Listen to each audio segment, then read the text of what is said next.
Ajude os Sussurros do Imaginário a crescer. Ama os audiobooks do canal? Que tal apoiar esse projeto e ajudar a trazer ainda mais histórias incríveis para todos? Contribua com qualquer valor via Pix. Escaneie o QR Code na tela e faça parte dessa jornada literária. Seu apoio nos ajuda a produzir mais e melhor. Cada contribuição mantém viva a magia das histórias e fortalece essa comunidade de apaixonados por literatura. Muito obrigado pelo seu apoio. Bem-vindo aos Sussurros do Imaginário. Nosso canal é totalmente dedicado a audiobooks, proporcionando uma experiência imersiva para todos os amantes de boas histórias. Aqui, você pode relaxar e deixar sua imaginação fluir enquanto escuta os melhores títulos literários. Dica especial: para uma experiência ainda mais completa, recomendamos que você acompanhe o audiobook com o livro físico ou o e-book. Dessa forma, você poderá desfrutar tanto da narrativa quanto do texto original, unindo os dois mundos. Pedimos desculpas especialmente aos deficientes visuais por quaisquer falhas que possam ocorrer nos audiobooks, como trechos em outras línguas, pequenos erros de narração ou tradução. Isso acontece porque utilizamos narração sintética para manter a produção dos áudios. Queremos ouvir você. Sugira nos comentários livros que gostaria de ver aqui no canal. Não se esqueça de curtir, comentar e se inscrever para ficar por dentro de todas as novidades. Obrigado por estar conosco e bons sussurros.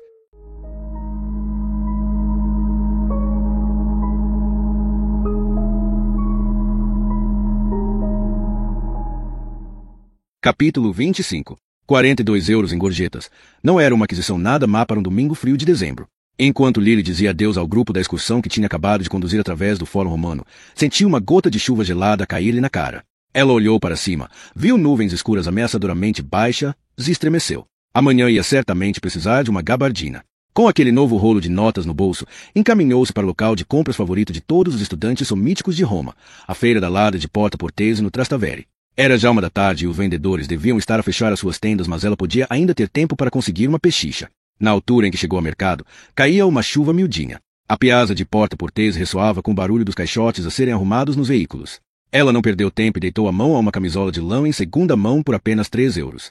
3 andava fumo de cigarro, mas uma boa lavagem iria remediar esse problema. Pagou mais 2 euros por um impermeável com capuz que estava estragado apenas por uma risca de gordura preta. Agora confortavelmente vestida com as suas novas aquisições, e com dinheiro ainda no bolso, deu-se ao luxo de passar os olhos pelo que havia ali. Vagueou pela estreita passagem entre bancas, parando para remexer em cestas de bijuterias e moedas romanas falsas, se prosseguiu em direção à Piazza, Hipólito Nievo e às bancas das antiguidades. Segundo parecia, todos os domingos ela acabava sempre nesta seção do mercado porque eram as coisas velhas, as coisas antigas, que realmente a interessavam. Um pedaço de tapeçaria medieval ou um simples bocado de bronze podia fazer o seu coração bater mais depressa. Quando chegou à zona das antiguidades, a maior parte dos vendedores já estavam a embalar as suas mercadorias. Ela viu apenas algumas bancas ainda abertas, com os seus artigos expostos à chuva fina. Deambulou pelas magras ofertas, pelos vendedores mal-humorados e cansados, estava quase a sair da piazza quando seu olhar caiu sobre uma pequena caixa de madeira. Parou, de olhos fixos nela. 3 cruzes invertidas estavam talhadas na tampa. O seu rosto molhado pela chuva ficou subitamente gelado. Então reparou que os fechos da caixa estavam virados para ela. Com um riso envergonhado, virou a caixa para sua orientação adequada. As cruzes ficaram viradas para cima. Quando se procura com muito esforço o mal, acabamos por vê-lo em todo lado, mesmo quando não está lá. Está à procura de artigos religiosos? Perguntou o vendedor em italiano. Ela levantou a cabeça e viu a cara enrugada do homem, com os olhos quase ocultos por pregas de pele.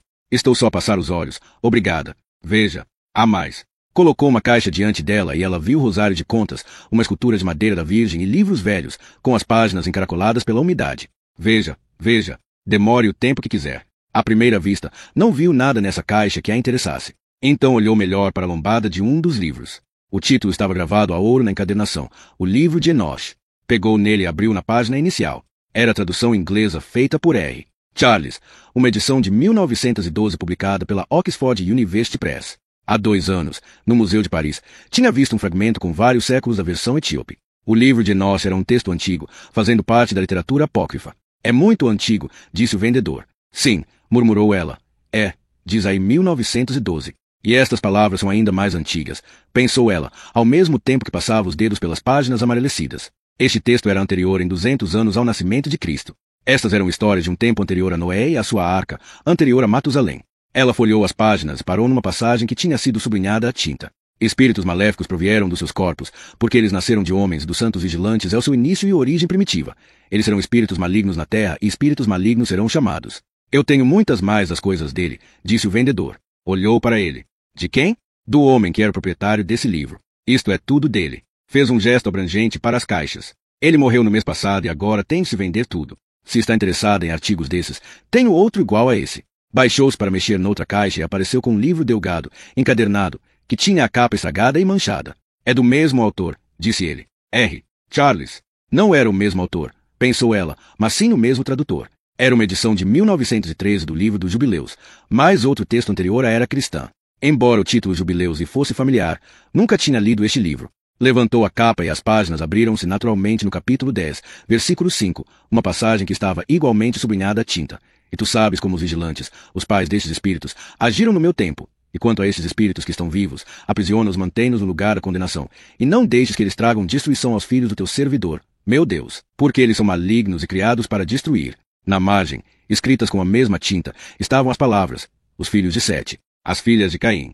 Lily fechou o livro e de repente reparou nas manchas castanhas da capa de couro. Sangue, quer ficar com ele? Lily olhou para ele. O que é que aconteceu a este homem? O proprietário destes livros? Já lhe disse. Morreu.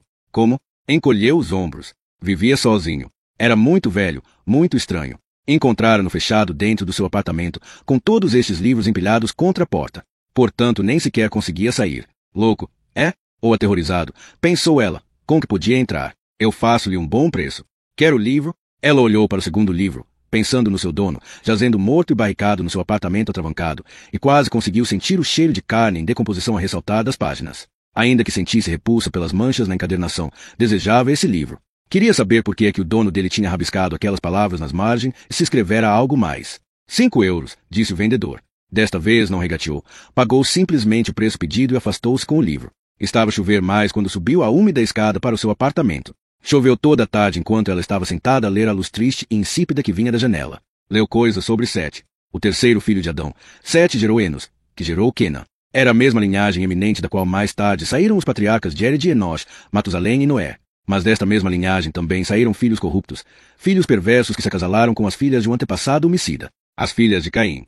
Lily deteve-se numa outra passagem sublinhada, as palavras há muito marcadas pelo homem cuja presença fantasmática agora parecia pairar sobre o seu ombro, ansioso por partilhar os seus segredos, para murmurar os seus avisos. E a desordem aumentou na terra, e toda a carne se foi corrompendo, tanto a dos homens como a do gado e animais e aves e tudo que caminha sobre a terra. Todos eles corromperam seus caminhos e costumes, e começaram a devorar-se uns aos outros, e a desordem aumentou na terra, e cada ideia dos pensamentos de todos os homens foi assim continuamente maléfica. A luz do dia estava a desvanecer-se. Ela tinha estado sentada há tanto tempo que deixará de sentir as pernas. Lá fora, a chuva continuava a bater na janela e nas ruas de Roma o tráfego rugia e buzinava. Mas aqui, no seu quarto, ela estava sentada num silêncio entorpecido.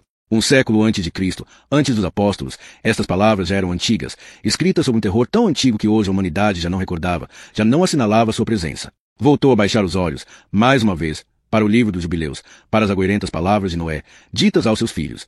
Porque eu vejo, e vejo que os demônios começaram as suas seduções contra vós e contra os vossos filhos, e agora temo por vossa causa, que depois da minha morte ireis derramar o sangue de homens sobre a terra, e que vós, também, ireis ser exterminados da face da terra. Os demônios estão ainda entre nós, pensou ela, e o derramamento de sangue já começou.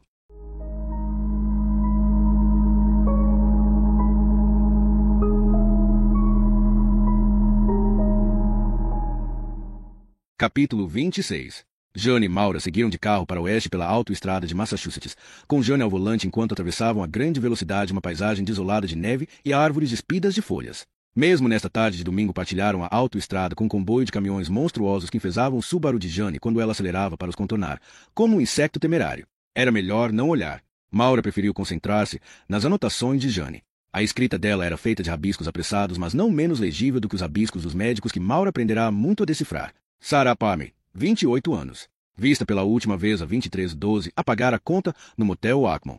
Ela desapareceu há 2 semanas, disse Maura. E só agora é que descobriram seu corpo. Foi encontrada numa casa devoluta. Aparentemente, é algo isolada. O guarda reparou no carro dela estacionado cá fora. Também encontrou a porta da frente aberta, por isso entrou para ver o que se passava. Foi ele que descobriu o corpo. O que é que a vítima estava fazendo numa casa vazia? Ninguém sabe. Sarah chegou à vila a 20 de dezembro para acompanhar o enterro da tia. Toda a gente presumiu que ela tinha regressado à sua casa na Califórnia logo após o serviço fúnebre. Mas depois o patrão dela em San Diego começou a ligar, à procura dela. Mesmo então ninguém na vila pensou na possibilidade de Sarah nunca se ter ido embora. Olha para o mapa, Jane. Do norte do estado de Nova York até Boston, os locais de crime estão afastados 480 quilômetros. Por que é que o assassino iria levar a mão dela para tão longe? Talvez não seja dela. É a mão dela. Eu sei que é. Digo-lhe que as radiografias vão encaixar-se como as peças de um puzzle. Como é que pode ter tanta certeza? Vê o nome da vila onde o corpo de Sarah foi encontrado. Purity, Nova York. É um nome raro, mas não me diz nada. Sarah Palmer cresceu em Purity. Terminou o curso na escola secundária dela. Então adivinha para onde é que a Lorien foi fazer a escola secundária? Maura olhou para ela, espantada. Ela era da mesma vila? Acertaste. E a Laurie Claire também tinha 28 anos. Há 12 anos, devem ter terminado o curso na mesma turma da escola secundária. Duas vítimas se cresceram na mesma vila e frequentaram a mesma escola. Deviam ter se conhecido. E talvez fosse aí que este assassino as encontrou. Foi assim que as escolheu. Talvez estivesse obcecado por elas desde a escola secundária. Talvez elas tivessem tratado com desdém e ele passou os últimos 12 anos a pensar em maneiras de se vingar delas. Então, de repente, Sarah aparece em Purity para o funeral da tia e ele vê-a. Fica novamente furioso. Mata-a e corta a mão dela como recordação. Divertiu-se tanto a fazer isso que resolve fazê-lo outra vez. E então vai de carro até Boston para matar Laurie? É uma longa caminhada para ir atrás de uma emoção forte, mas não para uma boa vingança à moda antiga. Maura olhou para a estrada, pensando. Se tinha tudo a ver com vingança, por que é que ele telefonou a Joyce O'Donnell naquela noite? Por que é que virou a sua raiva contra ela? Só ela poderia responder a isso. E ela recusou-se a partilhar o segredo conosco. E por que escrever na minha porta? Qual era a mensagem que queria deixar aí? Estás a falar de eu pequei? Maura corou. Fechando a pasta, ficou ali sentada com as mãos cerradas a pressionar o ficheiro. Portanto, tinha se voltado a isso outra vez. O único assunto de que ela não queria falar. Eu falei disso ao Frost, disse Jane. Maura não disse nada, ficou apenas com o olhar fixo na estrada em frente. Ele precisava de saber. Já falou com o padre Broff. Devias me ter deixado falar primeiro com o Daniel. Por quê? Para que ele não fosse apanhado completamente de surpresa. Que nós sabemos de vocês os dois. Não digas isso com um ar tão crítico. Não me apercebi que tivesse feito. Sinto na tua voz. Não preciso disso. Então é bom que não tivesses ouvido o que o Frost tinha a dizer sobre essa questão. Julgas que isto não acontece constantemente? As pessoas apaixonam-se. Jane. Cometem erros. Mas não tu. Jane parecia quase furiosa, traída. Sempre pensei que eras mais esperta do que isto. Ninguém é assim tão esperto. Isto não pode ir a lado nenhum e sabes disso. Se alguma vez esperaste que ele casasse contigo, eu já tentei o casamento. Lembras-te? Foi um sucesso enorme. E o que é que achas que vai sair daqui? Não sei. Bem, eu sei. Primeiro haverá toda espécie de murmúrios. Os teus vizinhos perguntando-se por que é que o carro daquele padre está sempre estacionado em frente da tua casa. Depois vocês vão ter de se esgueirar para fora da cidade só para passarem algum tempo juntos. Mas finalmente alguém vai acabar por vos ver juntos. E então começa o mexerico. Vai ficar cada vez mais incômodo. Embaraçoso. Quanto tempo é que vão ser capazes de aguentar isso? Quanto tempo antes de ele ser forçado a fazer uma escolha? Não quero falar disso. Julgas que ele te vai escolher a ti? Para com isso, Jane. Portanto, julgas isso. A pergunta era desnecessariamente brutal. Por instantes, Maura pensou sair na próxima cidade, alugar um carro e voltar para casa sozinha. Tenho idade suficiente para fazer as minhas próprias escolhas, disse ela. Mas qual vai ser a escolha dele? Maura virou a cabeça e ficou a ver pela janela os campos cobertos de neve, postes de vedação caídos e meio enterrados nos bancos de neve. Se ele não optar por mim, ficarei realmente muito espantada. Ele pode dizer-me vezes sem conta que me ama muito. Mas alguma vez deixará a igreja por mim? Jane suspirou. Desculpa. É a minha vida, não é a tua. Pois, tens razão. É a tua vida. Jane abanou a cabeça e riu-se. Bolas, o mundo inteiro está a ficar completamente doido. Já não posso contar com coisa nenhuma. Nem com uma maldita coisa. Continuou a guiar por instantes em silêncio, piscando os olhos para o pôr do sol. Não te falei das minhas próprias notícias maravilhosas. Que notícias? Os meus pais separaram-se. Finalmente Maura olhou para ela. Quando é que isso aconteceu? Logo a seguir ao Natal. 37 anos de casamento e, de repente, o meu pai começa a farejar uma louraça lá do trabalho. Lamento muito. Depois desta coisa contigo e com o Broff, é como se toda a gente tivesse ficado louca por sexo. Tu, o idiota do meu pai. Até mesmo a minha mãe. Fez uma pausa. Vice Corsa convidou a saírem juntos. Isso diz bem como tudo se tornou estranho. Subitamente Jane soltou um grunhido. Oh, Deus, acabei de me lembrar disso. Já pensaste que ele pode acabar por ser meu padrasto? O mundo não ficou assim tão louco. Pode acontecer. Jane estremeceu. Fico arrepiada só por pensar neles os dois. Então não penses nisso. Jane cerrou os dentes. Estou a tentar. E eu vou tentar não pensar no Daniel. Mas enquanto continuavam a andar para o oeste, em direção ao sol poente, atravessando a cidade de Springfield e entrando nas ondulantes Berkshire Hills, ela só conseguia pensar nele. Inspirou e sentiu ainda o perfume dele, cruzou os braços, podia ainda sentir o seu toque, como se as memórias estivessem gravadas na sua pele. E perguntou-se, será o mesmo para ti, Daniel? Quando estavas diante da tua congregação esta manhã e olhavas para as caras que te observavam, aguardando as tuas palavras, era a minha cara que vias? Era na minha cara que pensavas? Quando atravessaram a fronteira do estado, entrando no de Nova York, a noite tinha caído. O seu telemóvel tocou e na penumbra do carro demorou um pouco a encontrá-lo, no meio dos conteúdos misturados da sua bolsa. Doutora Isis, respondeu. Maura, sou eu. Ao ouvir a voz de Daniel, sentiu as bochechas a arder e ficou contente pelo facto de a escuridão esconder o seu rosto do olhar de Jane. O detetive Frost veio ter comigo, disse ele. Eu tinha de lhes dizer. Claro que tinhas. Mas gostaria que me tivesses ligado. Devias ter me contado. Desculpa. Deve ter sido tão embaraçoso ouvir isso primeiro da boca dele. Não, eu estou a falar da inscrição na tua porta. Não fazia ideia nenhuma. Eu teria ido ter contigo num instante. Não devias ter enfrentado isso sozinha. Ela fez uma pausa, vivamente consciente de que Jane estava a ouvir tudo. E iria certamente exprimir a sua desaprovação assim que a chamada terminasse. Passei pela tua casa há pouco, disse ele. Esperava encontrar-te lá. Vou ficar fora esta noite. Onde é que estás? Estou no carro com a Jane. Acabamos de atravessar a Albany. Estás em Nova York? Por quê? Encontraram outra vítima. Nós pensamos. A mão de Jane fechou-se subitamente no braço de Maura, um indesmentível aviso de que, quanto menos revelasse, tanto melhor. Jane já não confiava nele, agora que ele tinha mostrado ser demasiado humano. Não posso falar disso, disse ela. Fez-se silêncio na linha. E depois um tranquilo eu entendo. Há pormenores que temos de manter confidenciais. Não precisas explicar. Eu sei como isso funciona. Posso ligar-te mais tarde? Quando não houver outro par de ouvidos à escuta. Não precisas fazer isso, Maura. Mas eu quero. Preciso. Ela desligou e olhou para uma escuridão apenas perfurada pelos feixes de luz dos faróis do carro delas. Tinham deixado portagem para trás e a sua rota levava-as agora para sudoeste, por uma estrada que atravessava campos cobertos pela neve. Aqui, as únicas luzes que viam provinham de carros que passavam de vez em quando ou da iluminação de uma distante casa de quinta. Não vais falar com ele do caso, pois não? Perguntou Jane. Mesmo que fizesse, ele é perfeitamente discreto. Sempre confiei nele. Bom, eu também. Isso quer dizer que já não confias? Tu estás com desejos, Maura. Não é a melhor altura para confiar nos teus juízos. Ambas conhecemos este homem. E eu nunca pensei. O quê? Que ele iria dormir comigo. Só estou a dizer que podemos pensar que conhecemos alguém.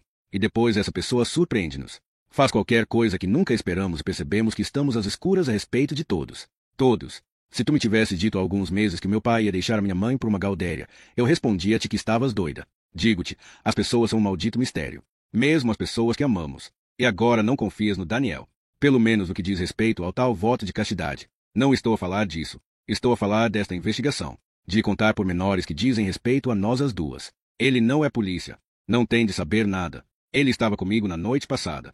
A inscrição na minha porta também era dirigida para ele. Quer dizer, eu pequei. O calor afluiu ao rosto de Maura. Sim, disse ela. Por alguns instantes continuaram a andar em silêncio. Os únicos sons eram os dos pneus na estrada, o silvo do ar-condicionado. Eu respeitava o Broff, certo? Disse Jane. Ele tem sido bom para a polícia de Boston. Quando precisamos de um sacerdote no local, ele vem logo, a qualquer hora da noite. Eu gostava dele. Então por que é que te viraste contra ele? Jane olhou para ela. Por que acontece gostar também de ti? Pois olha que não me dás essa impressão. Assim? Bom, quando fazes algo inesperado como isto, algo tão autodestrutivo, fazes-me pensar. O quê? Se também te conheço realmente. Já passava das 8 da noite quando finalmente encostaram no parque de estacionamento do Hospital Lourdes em Binghamton. Maura não estava com vontade de fazer conversa fiada quando saiu do carro, com os músculos presos pela longa viagem. Tinham parado só por breve tempo para um jantar silencioso no McDonald's de uma paragem de serviço e o seu estômago estava instável graças à condução de Jane, a refeição devorada à pressa, mas acima de tudo pela tensão entre elas, agora tão apertada que mais um apertão podia quebrá-la. Ela não tem o direito de me julgar, pensou Maura enquanto caminhavam pelo meio de bancos de neve escavada. Jane era casada e feliz e sentia-se moralmente superior. O que é que ela sabia sobre a vida de Maura, sobre as noites que ela passava sozinha, vendo filmes antigos ou tocando piano para uma casa vazia? O abismo entre as vidas delas era demasiado grande para ser preenchido por uma verdadeira amizade. E, aliás, o que é que eu tenho em comum com esta cabra insensível e inflexível? Nada. Entraram no hospital através da porta das urgências, com o vento frio a arrastar-se lá para dentro com elas enquanto as portas automáticas se fechavam. Jane foi diretamente para o guichê da triagem de doentes e chamou. Olá? Posso obter aqui uma informação? É a detetive Rizzoli? Disse uma voz atrás delas. Elas não o tinham visto sentado sozinho, na zona de espera dos pacientes. Agora ele levantou-se, um homem de rosto pálido vestindo um casaco de tweed sobre uma camisola verde de caçador. Não é polícia, calculou Maura, reparando na sua cabeça de cabelo despenteado, e ele confirmou rapidamente a sua impressão. Sou o Dr. Kirby, disse ele.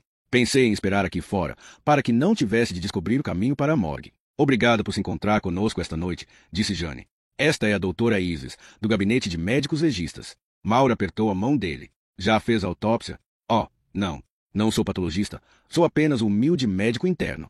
Há 4 de nós que alternam como médicos legistas do condado de Shenango. Eu faço a investigação preliminar da morte e decido se necessário fazer uma autópsia. A autópsia em si mesma será provavelmente feita amanhã à tarde, partindo do princípio que o médico legista do condado de Onondaga pode vir de Siracusa até aqui. Devem ter vosso próprio patologista neste condado. Sim, mas neste caso em particular, Kirby abanou a cabeça. Infelizmente, nós sabemos que este homicídio vai gerar publicidade. Imenso interesse. Mas pode acabar num espalhafatoso julgamento criminal, um dia destes, e o nosso patologista quis trazer outro médico legista também para este caso. Só para que não se questionem as suas conclusões. É mais seguro quando se faz parte de um grupo, sabe? Ele apanhou sobretudo que estava numa cadeira. O elevador fica daquele lado. Onde é que está o detetive Jurevich? Perguntou Jane. Julguei que se ia encontrar conosco aqui. Infelizmente, o Joe foi chamado bocado, por isso não pode vê-la esta noite. Ele disse que se encontraria consigo de manhã, na casa. Basta que lhe telefone amanhã. Kirby respirou fundo. Então, estão preparadas para isto? É assim tão mal? Vamos pôr as coisas assim. Espero não voltar a ver nada como isto. Começaram a andar pelo corredor até o elevador e ele carregou no botão da descida. Passadas 2 semanas, calculo que ela esteja em bastante mau estado, disse Jane. Na verdade, houve uma decomposição mínima. A casa estava devoluta. Sem aquecimento, sem energia. Devem estar uns 4 graus lá dentro. É como armazenar carne num frigorífico. Como é que ela foi lá parar? Não fazemos ideia nenhuma. Não havia sinais de entrada forçada, por isso ela devia ter uma chave. Ou assassino. A porta do elevador abriu-se e eles entraram, Kirby ladeado pelas 2 mulheres. Um amortecedor entre Maura e Jane, que ainda não tinham trocado uma palavra desde que saíram do carro. A quem é que pertence a casa devoluta? Perguntou Jane. A uma mulher que vive agora fora do estado. Herdou-a dos pais e há anos que tenta vendê-la. Não conseguimos contactá-la. Mesmo a agente imobiliária não sabe onde ela está. Saíram do elevador na cave. Kirby foi à frente pelo corredor e empurrou uma porta que dava acesso à antecâmara da morgue. Ainda bem que chegou, Dr. Kirby. Uma jovem mulher loura vestida com as roupas do hospital pousou o romance de bolso que estava a ler e levantou-se para os receber. Estava a perguntar-me se ainda viria cá abaixo. Obrigado por esperares, Lindsay. Estas são as 2 senhoras de Boston de que te falei. A detetive Risoli e a doutora Isis. Fizeram toda essa viagem de carro para ver a nossa rapariga. Ah, bom, deixe-me tirá-la cá para fora, para a verem. Atravessou as portas duplas para o laboratório de autópsia, se carregou no interruptor da parede. Luzes fluorescentes brilharam sobre a mesa vazia. Dr. Kirby, eu tenho mesmo de sair cedo. Pode voltar a metê-la no frigorífico e fechar tudo por mim quando acabarem? Basta puxar a porta do corredor quando se forem embora. Vais tentar apanhar o resto do jogo? Perguntou Kirby. Se eu não aparecer, o Ian nunca mais me fala. O Ian fala. Lindsay revirou os olhos. Dr. Kirby, por favor. Eu continuo a dizer-te que devias telefonar ao meu sobrinho. Ele está a fazer os preparatórios de medicina em Cornell. Uma outra rapariga vai acabar por lhe deitar a mão, se não te apressares. Ela riu-se ao mesmo tempo que abria a porta do frigorífico. Pois, como se eu alguma vez quisesse casar com um médico. Isso magoou-me a sério.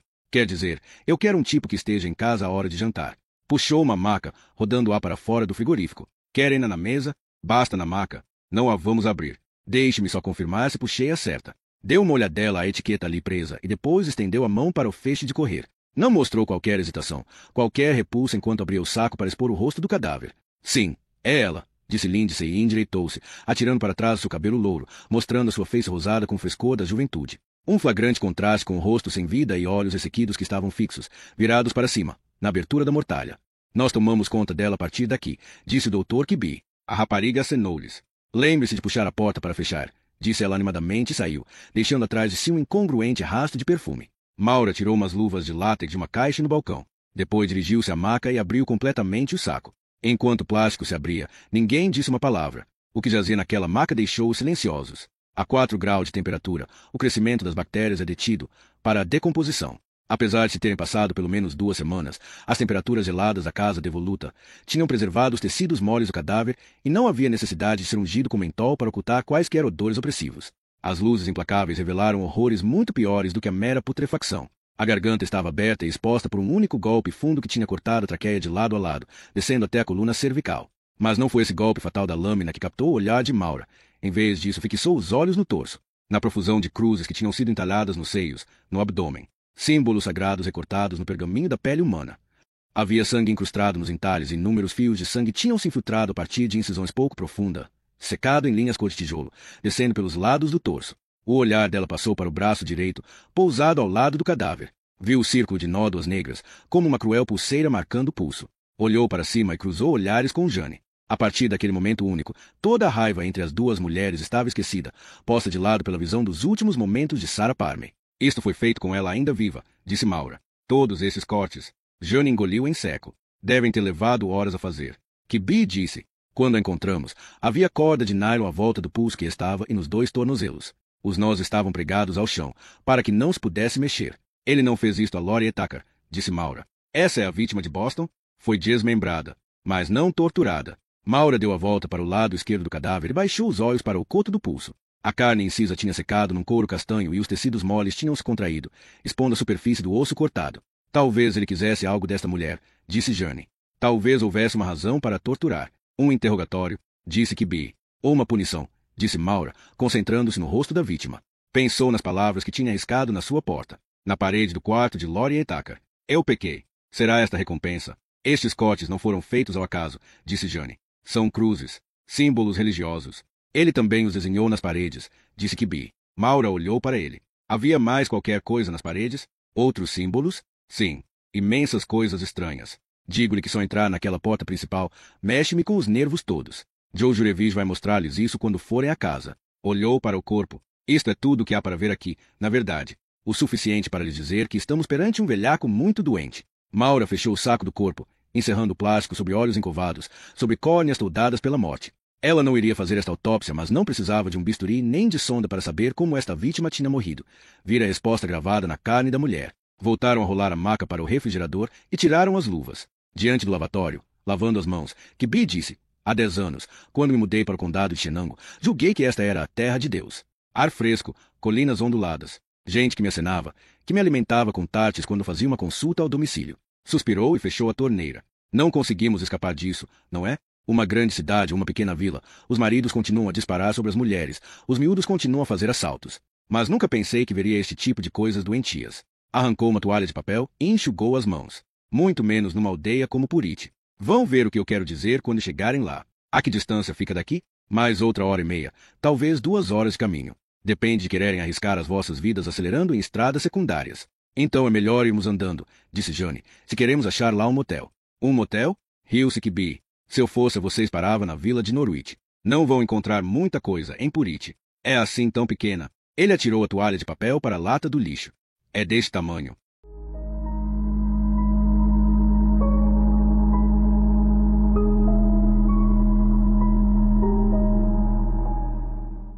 Capítulo 27. As paredes do motel eram finas como papel. Deitada na cama, Maura podia ouvir Jana falar ao telefone no quarto ao lado. Como deve ser bom, pensou, telefonar ao marido e rirem-se alto juntos. Partilhar um beijo em público, um abraço, sem primeiro ter de olhar em volta, à procura de alguém que nos possa conhecer e censurar. O seu próprio telefonema para Daniel tinha sido breve e furtivo. Ouvia-se outras pessoas a falar lá ao fundo. Havia outras pessoas na mesma divisão a ouvi-lo, razão pela qual ele parecerá tão reservado. Iria ser sempre assim? As suas vidas privadas separadas das suas vidas públicas, e nunca um cruzamento entre elas? Era este o verdadeiro preço do pecado. Não era o fogo do inferno e a danação, mas a grande mágoa. No quarto ao lado, Johnny terminou a chamada. Um momento depois, a TV foi ligada e então Maura ouviu o som de água correr no chuveiro. Só havia uma parede a separá-las, mas a barreira entre elas era muito mais impressionante do que madeira e estuque. Mal tinham dito uma palavra desde Binghamton e agora, só o som da TV de Jane era uma contrariedade agravada. Maura puxou uma almofada para cima da sua cabeça, tentando acabar com o ruído, mas não conseguiu abafar os murmúrios de dúvida na sua mente. Mesmo quando o quarto de Jane ficou finalmente silencioso, Maura continuou acordada na sua cama e consciência a passagem dos minutos e depois das horas. Ainda não eram 7 da manhã quando finalmente saiu da cama, exausta da sua noite inquieta, e olhou pela janela. O céu estava completamente cinzento. A neve tinha caído durante toda a noite e os carros no parque de estacionamento estavam cobertos por um manto branco. Ela queria ir para casa. Que o sacana que escreveu na sua porta fosse para o inferno. Queria o conforto da sua cama, da sua cozinha. Mas havia um dia cumprido à sua frente, outro dia de silêncios ressentidos e sarcasmos de censura por parte de Jane. Cerra os dentes e ultrapassa isso. Precisou de 2 chávenas de café antes de se sentir pronta para enfrentar o dia. Abastecida com um queijo dinamarquês seco, cortesia do pequeno almoço continental do motel, carregou seu saco do necessário para uma noite até ao parque de estacionamento, onde Jane já tinha o motor do carro ligado. O Jurevich vai encontrar-se conosco na casa, disse Jane. Sabes como se vai lá ter. Ele deu-me as instruções. Jane olhou para Maura com o sobrolho franzido. Bolas, pareces estar de rastos. Não dormi muito bem. O colchão era bastante mau. Entre outras coisas. Maura tirou o saco para o banco de trás, fechou a porta. Ficaram ali sentadas durante um instante sem falar, com o aquecimento a soprar para os seus joelhos. Ainda está chateada comigo, disse Jane. Agora não me apetece conversar. Só estava a tentar ser amiga, certo? Se vejo a vida de um amigo a descarrilar, acho que é meu dever dizer qualquer coisa a respeito disso. E eu ouvi-te. Maura apertou o cinto de segurança. Podemos ir andando agora? Saíram da vila de Norwich e dirigiram-se para noroeste, ao longo de estradas escorregadias com a neve recentemente caída. Nuvens espessas ameaçavam ainda mais neve para hoje, e a vista que Maura tinha da janela estava manchada com tonalidade de cinzento. O queijo dinamarquês assentava como um bloco de betão no seu estômago, e ela encostou-se para trás, fechando os olhos contra o enjoo. Acordou sobressaltada no que pareceu ser apenas alguns momentos depois, descobrindo que estavam agora a andar penosamente por uma estrada que não fora limpa, com os pneus do carro de Jane a rodar através da neve. Florestas densas apertavam a estrada de ambos os lados e as nuvens tinham escurecido mais desde que Maura adormecera. Ainda falta muito para chegar por It? Perguntou. Já passamos a povoação. Não perdeste nada. Tens a certeza de que esta é a estrada? Foram estas as indicações dele. Jane, vamos ficar presas aqui. Eu tenho tração às 4 rodas, certo? E podemos sempre chamar um reboque. Maura puxou do telemóvel. Não tenho rede. Boa sorte. Vê. Isto tem de ser o entroncamento, disse Jane, apontando para uma tabuleta da imobiliária que estava meio enterrada na neve. A casa está para venda, lembras-te? Acelerou e o Subaru resvalou à traseira. Depois os pneus encontraram um ponto de apoio e agarraram a estrada, que agora começava a subir. As árvores separaram-se, dando lugar a uma vista da casa que se encontrava na colina. Jane encostou na entrada dos carros e ergueu os olhos para uma casa vitoriana de 3 pisos, elevando-se por cima delas. Ena, murmurou. Isto é mesmo muito grande. As fitas indicando um local de crime flutuavam nas grades de um alpendre totalmente coberto. Embora as madeiras estivessem a precisar muito de uma pintura, os sinais de abandono não conseguiam disfarçar o facto de ter sido outrora uma casa encantadora, com uma vista única. Elas saíram do carro e a neve arrastada pelo vento picou-lhes as caras, enquanto subiam os degraus do alpendre. Espreitando por uma janela, Maura viu formas fantasmáticas de mobílias cobertas por lençóis, mas pouco mais do interior sombrio. A porta está trancada, disse Jane. A que horas é que era suposto que ele se encontrasse conosco? Há 15 minutos. Maura soltou um bafo enevoado. Este vento é gelado. Quanto tempo mais é que devemos esperar? Deixe-me ver se tenho rede. Jane olhou com ar carrancudo para o seu telemóvel. Uma barra. Isto deve chegar. Vou me sentar no carro. Maura desceu os degraus e estava quase a abrir a porta quando ouviu Jane dizer. Aí está ele. Virando-se, Maura viu um jipe vermelho Cherokee a subir a estrada. Mesmo atrás dele vinha um Mercedes preto. O Cherokee estacionou ao lado do Subaru de Jane e um homem com cabelo cortado à escovinha saiu de dentro dele, vestido para este tempo com um volumoso casaco comprido e botas pesadas. Estendeu uma mão enluvada para Maura e ela viu uma cara fechada, olhos cinzentos frios. Detetive Rizzoli? Perguntou ele. Não, eu sou a doutora Isis. O senhor deve ser o detetive Jurevich. Ele confirmou enquanto apertavam as mãos. Faço parte do gabinete do xerife do condado de Shenango. Olhou de relance para Jane, que estava a descer os degraus do alpendre para vir ter com ele. Você é a Rizzoli? Sou. Nós só chegamos aqui há poucos minutos. Jane calou-se, com o olhar subitamente parado no Mercedes preto, no homem que acabará de sair dele. Que raio é que ele está a fazer aqui? Ele previu que ia reagir dessa maneira, disse Jurevich. Anthony Sansone caminhou a passos largos até eles, com o sobretudo preto agitado pelo vento. Fez o aceno de cabeça a Jane, uma saudação breve que reconhecia o óbvio, que ela não lhe dava as boas-vindas. Depois o seu olhar fixou-se em Maura. Já viu o corpo? Ela confirmou. Ontem à noite. Acha que nós estamos a lidar com o mesmo assassino? O que é esse nós? Interrompeu Jane. Não sabia que trabalhava com as forças da lei, Mr. Sansone. Imperturbável, ele virou-se para encarar. Eu não me vou meter no vosso caminho. Isto é um local de crime. Nem sequer devia estar aqui. Não creio que o condado de Shenango faça parte da sua jurisdição. Isto compete ao detetive Jurevich. Jane olhou para Jurevich. Está a dar-lhe acesso? Jurevich encolheu os ombros. A nossa equipa forense já fez o processamento da casa. Não há nenhum motivo para que ele não possa entrar lá conosco. Portanto, isto agora é uma excursão pública. Isto foi clarificado através do gabinete do xerife por um pedido especial. Pedido de quem? Jurevich olhou de lado para Sansone, cujo rosto estava impassível. Estamos a perder tempo aqui, disse Sansone. Tenho a certeza de que gostaríamos todos de sair desta ventania. Detetive? Pressionou Jane. Se tem alguma objeção, disse Jurevich, manifestamente infeliz por ter sido apanhado no meio deles, pode levá-lo ao departamento de justiça. E agora por que é que não entramos antes de ficarmos gelados? Subiu os degraus para o alpendre, com Sansone logo atrás dele. Jane ficou a olhar para eles e disse em voz baixa: qual é a influência dele, de qualquer modo? Talvez devesse perguntar-lhe isso, disse Maura e começou a subir os degraus. Jurevish tinha já aberto a porta principal, e ela seguiu os dois homens para o interior da casa. Lá dentro, estava pouco mais quente, mas pelo menos agora encontravam-se abrigados do vento. Jane entrou atrás dela e fechou a porta.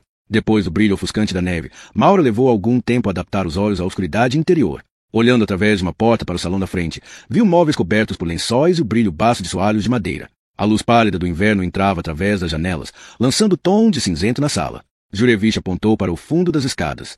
Não conseguem vê-las, mas o luminol mostrou imensas manchas de sangue nestes degraus e neste vestíbulo. Parece que ele limpou tudo atrás dele enquanto saía da casa, portanto qualquer vestígio de pegadas é bastante indistinto. Passaram a casa toda com o luminol? Perguntou Jane. Luminol, ultravioleta, fonte alternativa de luz. Vimos todas as divisões. Há uma cozinha e uma sala de jantar depois dessa porta, e um escritório depois do salão. Tirando as pegadas aqui no vestíbulo, nada de muito interessante apareceu no primeiro piso. Virou-se para as escadas. A ação passou-se toda lá em cima. Disse que esta casa estava devoluta, disse Sansone. Como é que o assassino entrou? Havia alguns sinais de entrada forçada? Não, senhor. As janelas estavam bem fechadas. E a agente imobiliária jura que tranca sempre a porta principal quando sai. Quem é que tem chaves? Bom, ela tem. E diz que elas nunca saem do seu gabinete. Quantos anos é que tem a fechadura? Credo, não faço ideia. Terá talvez uns 20 anos. Presumo que a dona também tenha uma chave. Ela não vem a Purite há muitos anos. Ouvi dizer que vive algures na Europa. Não conseguimos contactá-la. Jurevish fez um aceno de cabeça para os móveis tapados com lençóis. Há uma espessa camada de pó em cima disso tudo. Podem ver que ninguém vivia aqui há muito. É também uma pena. Uma casa como esta, solidamente construída para durar um século, está aqui vazia. O guarda vem cá acima uma vez por mês para ver como estão as coisas. Foi assim que encontrou o corpo. Viu o carro alugado de Sarah Palmer estacionado à frente da casa e depois encontrou a porta principal aberta. Investigou o guarda, perguntou Jane. Ele não é suspeito. Por quê? Bom, para começar tem 71 anos. E acabou de sair do hospital há 3 semanas. Uma operação à próstata. Jurevish olhou para Sansone. Está a ver o que os homens têm pela frente?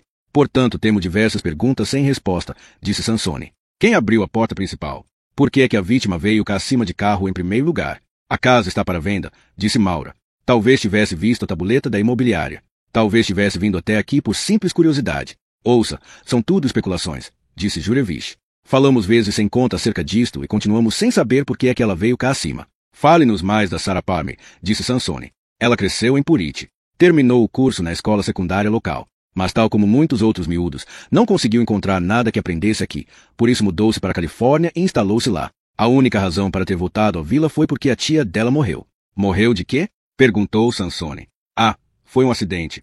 Caiu pelas escadas abaixo e partiu o pescoço.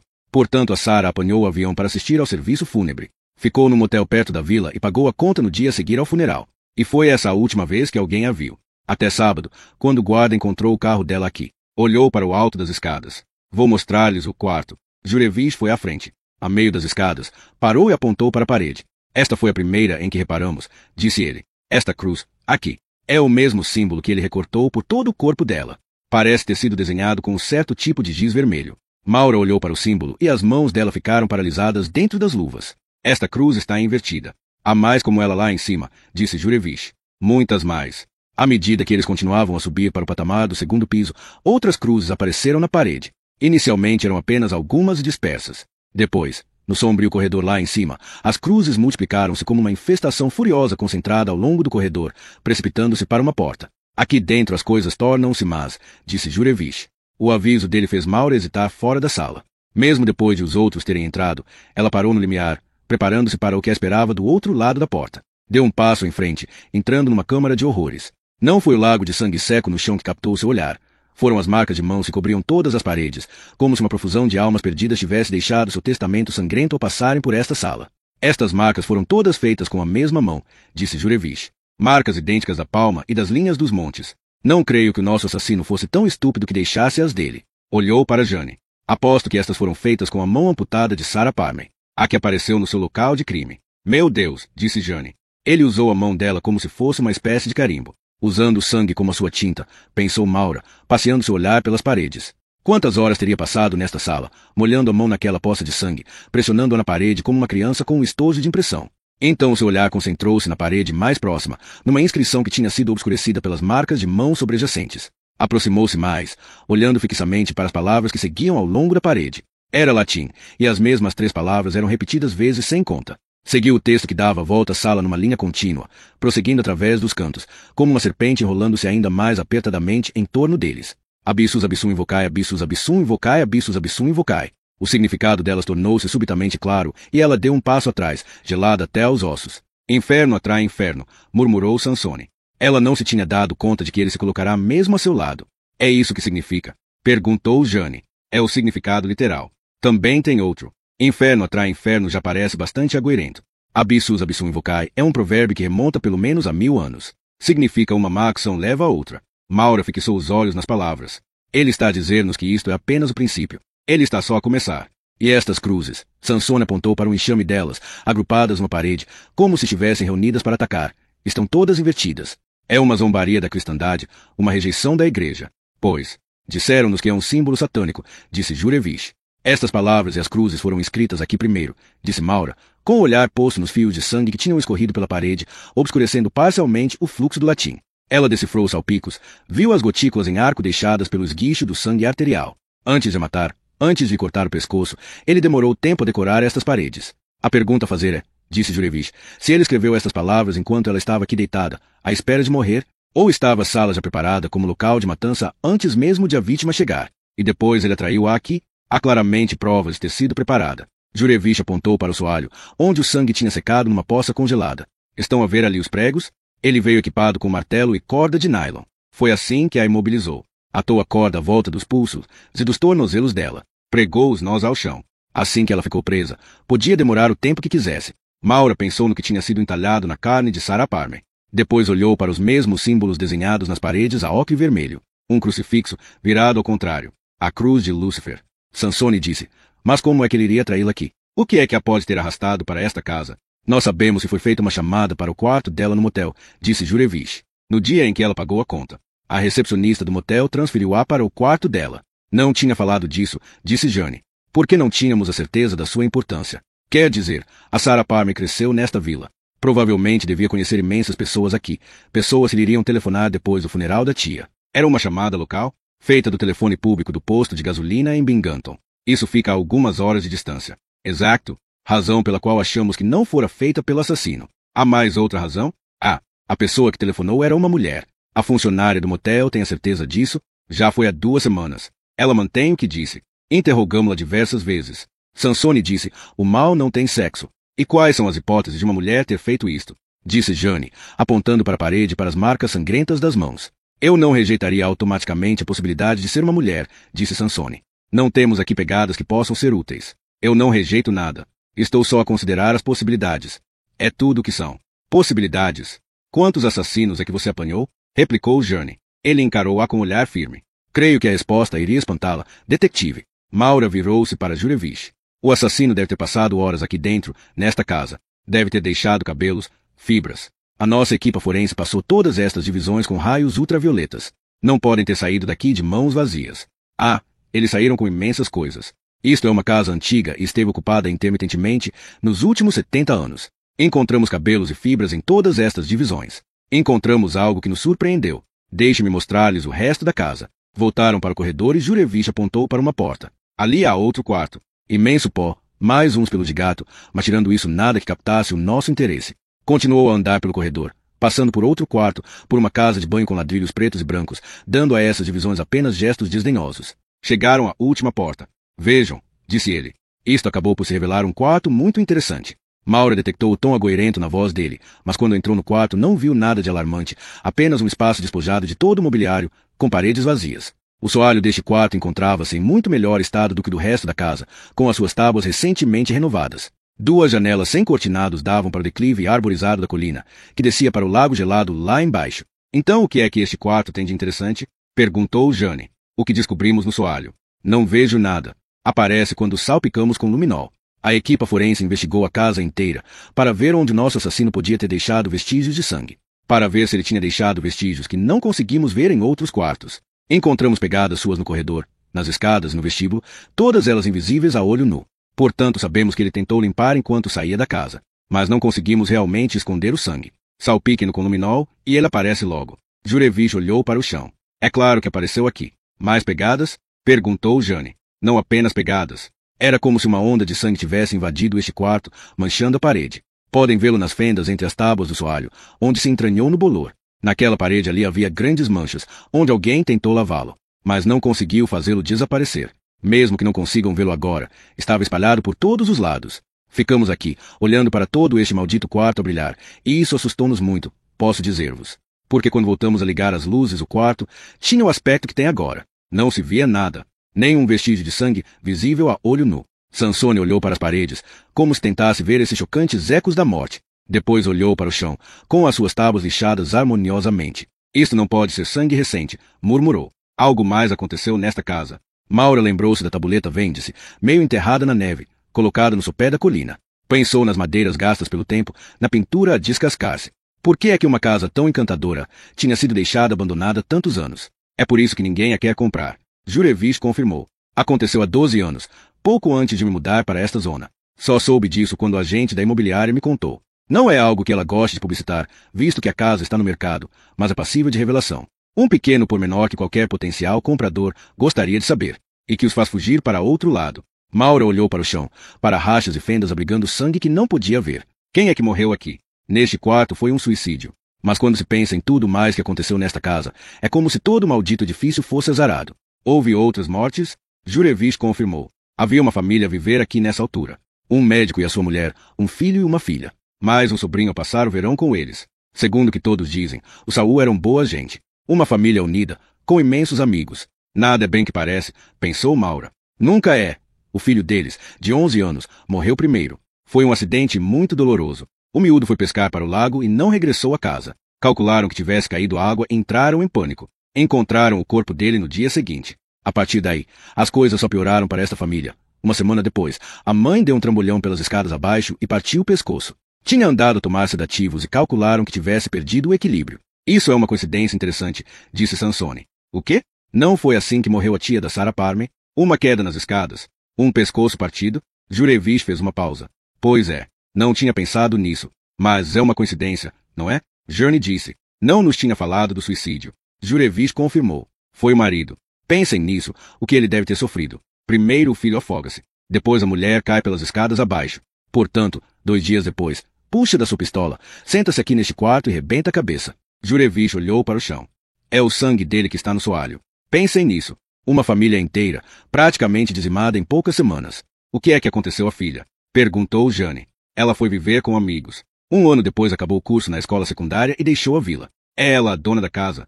É. Ainda está em nome dela. Tem tentado desfazer-se dela ao longo de todos estes anos. A agente da imobiliária diz que tem havido algumas pessoas interessadas, mas depois sabem o que aconteceu e afastam-se. Você viveria nesta casa? Eu não, nem que me pagassem bastante. É um lugar azarado. Quase conseguimos sentir isso quando passamos aquela porta principal. Maura olhou para as paredes em volta e estremeceu. Se pode falar de casa assombrada, então seria esta. Abissus abissum invocai, disse Sansone tranquilamente. Isso agora assume um significado diferente. Todos olharam para ele. O quê?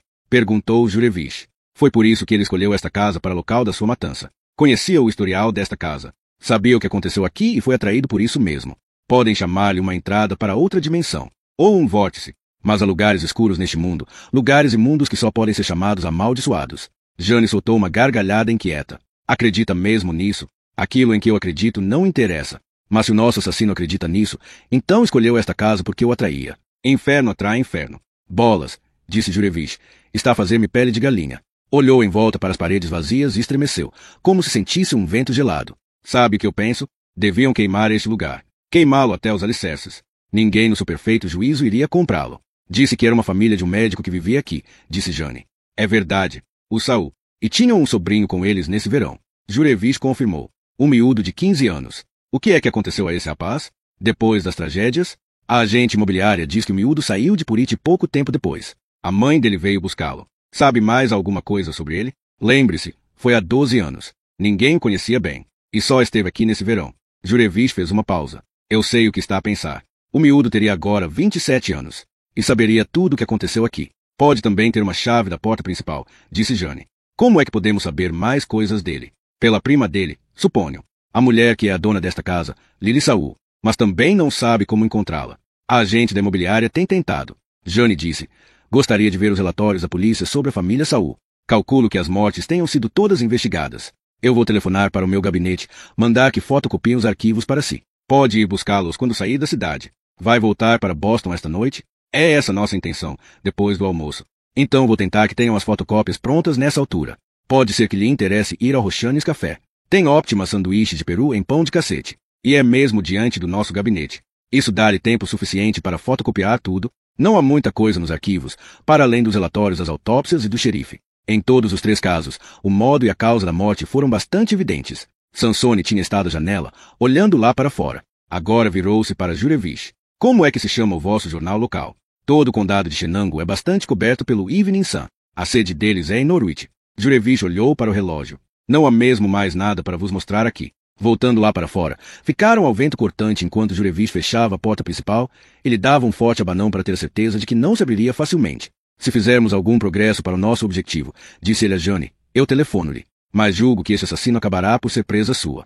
Puxou o feixe do busão e calçou as luvas. Agora ele está a brincar no seu bairro.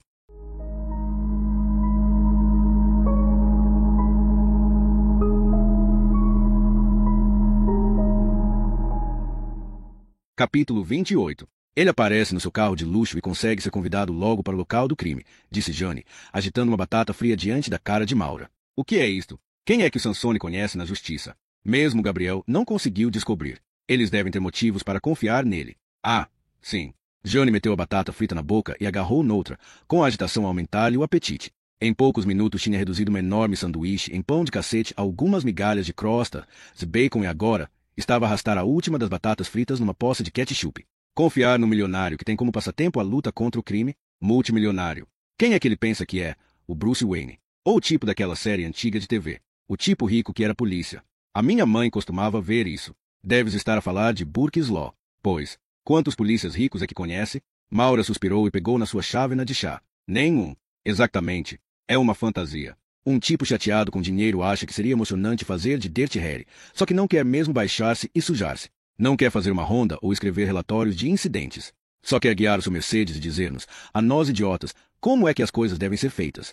Julga que não lidei já com tipos como ele? Todos pensam que são mais espertos do que a polícia. Não creio que ele seja um simples amador, Jane. Acho que vale a pena ouvir o que ele tem a dizer. Certo, um ex-professor de história. Jane esvaziou a sua chávena de café e espetou o pescoço por cima da divisória, procurando um empregado no meio do movimentado café. É, menina, pode me voltar a encher. Calou-se depois, disse a Maura. Olha quem acabou de entrar. Quem? O nosso amigo. Maura virou-se para a porta, olhando para além do balcão onde o homem de boné se sentavam debruçados sobre cafés e hambúrgueres. Localizou Sansone no mesmo instante em que ele a viu. Quando atravessou a sala, uma dúzia de cabeças rodou na sua direção. Com os olhares fixos na impressionante figura de cabelo grisalho que passava ao lado das mesas, se dirigia para o recanto de Maura. Fico contente por ver que ainda estão aqui na vila, disse ele. Posso fazer-lhes companhia? Íamos agora sair, disse Jane, estendendo intencionalmente a mão para a carteira, esquecendo convenientemente a chávena de café novamente cheia. Isto só demora 1 minuto. Ou prefere que lhe envie isto por e-mail, detetive? Maura olhou para o maço de papéis que ele trazia. O que é isso tudo? Material dos arquivos do Evening Sun. Pousou os papéis na mesa diante dela. Ela afastou-se para o lado no banco, dando espaço para ele se sentar a seu lado na apertada divisória. Maura sentiu-se encurralada por este homem, cuja simples presença parecia dominar e esmagar o pequeno espaço. Os arquivos digitais dele só datam de há 5 anos, disse ele. Estas fotocópias foram feitas a partir dos arquivos de jornais encadernados, por isso a reprodução não é tão boa como eu desejava. Mas conta a história. Maura pousou os olhos na fotocópia inicial. Era da primeira página do Evening Sun de 11 de agosto, há 12 anos. O seu olhar fixou-se imediatamente na notícia que estava junto do cabeçalho. Corpo de rapaz recuperado do lago Python. A foto que acompanhava a notícia mostrava a imagem sorridente de um rapaz, segurando um gato tigrado nos seus braços. A legenda dizia, Ted Saul tinha acabado de fazer 11 anos. A irmã dele, Lily, foi a última pessoa conhecida que o viu ainda em vida, disse Sansone. Foi também ela que o localizou a boiar no lago um dia depois. O que espantou toda a gente, segundo a notícia, foi o facto de o rapaz ser bom nadador.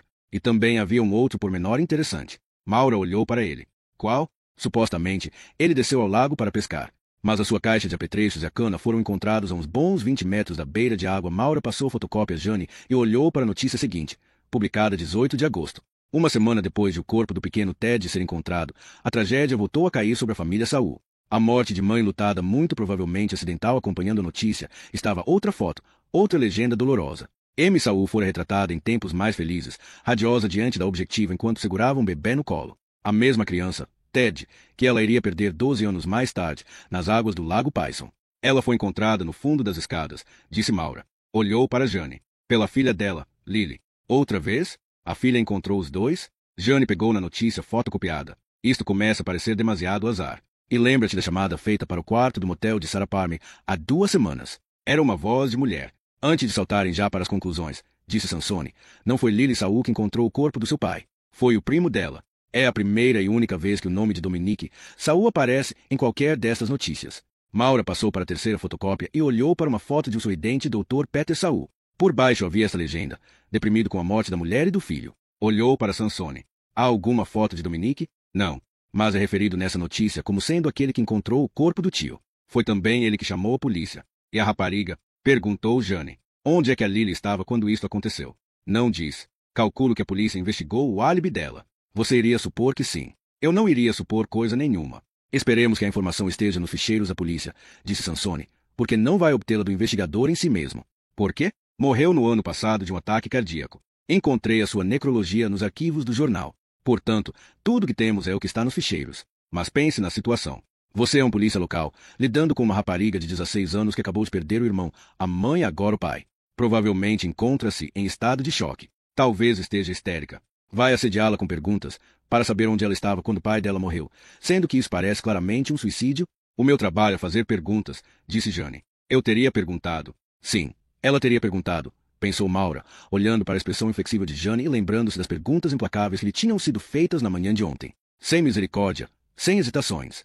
Deus te ajude se Jane resolvia achar que és culpado de alguma coisa. Maura baixou os olhos para a foto de Peter Saul, não a foto de Lily. Também não sabemos qual é o aspecto dela. Na verdade é uma foto, disse Sansone, e vai achá-la muito interessante. Passou para a fotocópia seguinte e apontou para a notícia. Funeral de médico atrai gente lutada de todo o condado, amigos, colegas, mesmo estranhos reuniram-se no cemitério Ashland uma bela tarde de agosto para acompanhar o funeral do Dr. Peter Saul, que morreu no último domingo, vítima de um disparo de arma de fogo infligido a si mesmo. Foi a terceira tragédia a cair sobre a família Saul nas últimas 2 semanas. Aí está ela, disse Sansone, apontando para a foto que acompanhava a notícia. É a Lily Saul. Era uma imagem pouco nítida, com o rosto da rapariga parcialmente encoberto por 2 outras pessoas presentes no enterro que a ladeavam. Tudo o que Maura conseguiu ver foi o perfil da cabeça baixa dela, velada por longos cabelos escuros. Isso não nos mostra muito, disse Jane. Não era a foto que eu queria que vissem, disse Sansone. É a legenda. Vejam os nomes das raparigas que estão ao lado de Lily. Só então Maura compreendeu por que é que Sansone tinha insistido tanto em mostrar estas fotocópias. A legenda por baixo da foto de uma Lily Saul dominada pela dor incluía 2 nomes surpreendentemente familiares. Lily Saul confortada pelas amigas Lauren Tucker e Sarah Palmer. Aí está o elo que liga tudo, disse Sansone. 3 amigas. 2 delas estão agora mortas. Só a Lily Saul está ainda viva. Fez uma pausa. E nem sequer podemos ter certeza do estado dela. Jane arrancou-lhe a fotocópia e olhou fixamente para ela. Talvez ela não queira que saibamos. É ela quem temos de encontrar, disse Sansone. Ela saberá dar resposta às nossas perguntas. Ou pode ser a resposta. Não sabemos quase nada desta rapariga, Lily. Se ela se dava bem com a família. Se saiu daqui com uma bela herança. Não podes estar a falar a sério. Tenho de admitir o que aqui o Mr. Sansone disse abocado. O mal não tem sexo. Mas matar a própria família, Jane, nós matamos aqueles que amamos. Sabes disso? Jane olhou para a foto das 3 raparigas. E talvez essas raparigas também soubessem. 12 anos é muito tempo para guardar um segredo. Deu uma olhadela ao relógio. Preciso de fazer umas perguntas na vila, ver que mais consigo saber sobre Lily. Alguém deve saber como podemos encontrá-la. Enquanto faz as suas perguntas, disse Sansone, pode querer também perguntar sobre isto. Passou outra fotocópia a Jane. O título dizia, rapaz de South Plymouth conquista os maiores prêmios de 4H. Devo fazer perguntas sobre touros premiados? Perguntou Jane. Não, é a notícia que está por baixo do título Ronda da Polícia, disse Sansone. Quase me escapava. Na verdade, não a teria visto se não fosse por estar na mesma página, por baixo da notícia do afogamento de Ted Saul. Refere-se a esta? Estábulo vandalizado, cabra desaparecida. Veja a notícia. Jane leu a notícia em voz alta. A polícia recebeu uma queixa de Eben Bongers, de Purity, de que vândalos entraram no seu estábulo na noite do passado sábado. 4 cabras escaparam e 3 foram novamente apanhadas, mas uma delas continua desaparecida. O estábulo foi também desfigurado com entalhes de... Jane parou e olhou para Maura. Cruzes. Continue a ler, disse Sansone. Jane engoliu em seco e voltou a baixar os olhos para o artigo. Entalhes similares têm sido encontrados em outros edifícios da zona. Quem tiver informações sobre isto deve contactar o gabinete do xerife do condado de Shenango. O assassino estava aqui, disse Sansone. Há 12 anos estava a viver neste mesmo condado. E ninguém percebeu que estava a andar no meio deles. Ninguém soube que estava a viver no meio deles. Ele fala como se este assassino não fosse humano, pensou Maura. Não diz quem mas o quê? Não um alguém, mas um algo. E então, há 2 semanas, disse Sansone, este assassino egressa a casa onde o Saul outrora viveram. Desenha os mesmos símbolos nas paredes, enfia pregos no chão. Tudo isso em preparação para sua vítima. Para aquilo que vai fazer a Sarah Palmer. Sansone inclinou-se para a frente, com os olhos postos em Jane. Não creio que Sarah Palmer fosse a sua primeira morte. Houve outras antes dela. Você viu como foi elaborado o cenário da morte de Sarah, quanto planeamento, quanto cerimonial foi ali envolvido. Isto foi um crime amadurecido, feito por alguém que teve meses, mesmo anos, para refinar os seus rituais. Nós requeremos uma busca no programa de informações sobre vítimas de crimes violentos. Procuramos crimes anteriores. Quais foram os vossos parâmetros de busca? Desmembramento. Símbolos satânicos. Sim, apareceram alguns casos noutros estados, mas nada que correspondesse ao que procurávamos. Então alarguem a busca. Se a alargarmos mais, torna-se inútil. É demasiado genérica, uma rede demasiado grande. Estou a falar de uma busca internacional. Isso é uma rede muitíssimo grande. Não é uma rede demasiado grande para este assassino. Reparem todas as pistas que deixou. Inscrições em latim. Desenhos feitos com ocre vermelho de Chipre. Uma concha mediterrânea. Está praticamente a anunciar-lhe que viveu no estrangeiro. E provavelmente matou no estrangeiro. Garanto-lhe, se fizer buscas na base de dados da Interpol, vai encontrar mais vítimas dele. Como é que pode estar tão? Jane fez uma pausa e os seus olhos subitamente semicerraram-se. Você já sabe. Confirmou. Tomei essa liberdade. Este criminoso deixou vestígios claros por todo lado. Não tem medo da polícia. Está completamente confiante na sua capacidade para se manter invisível. Apontou para as fotocópias. Há 12 anos, o assassino estava a viver aqui. E já tinha as suas fantasias. Já desenhava essas cruzes. Jane olhou para Maura. Vou ficar aqui pelo menos mais outra noite. Há outras pessoas com quem preciso de falar. Mas eu preciso de ir para casa, disse Maura.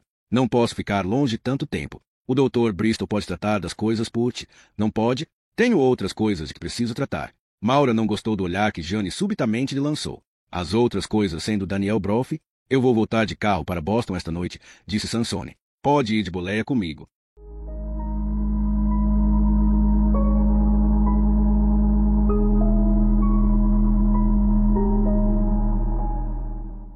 Capítulo 29. A detetive Rizzoli não pareceu muito contente quando você aceitou a minha oferta, disse Sansone. Ela está descontente com imensas coisas, nestes últimos tempos, disse Maura, olhando através da janela para campos cobertos por uma pele branca de neve.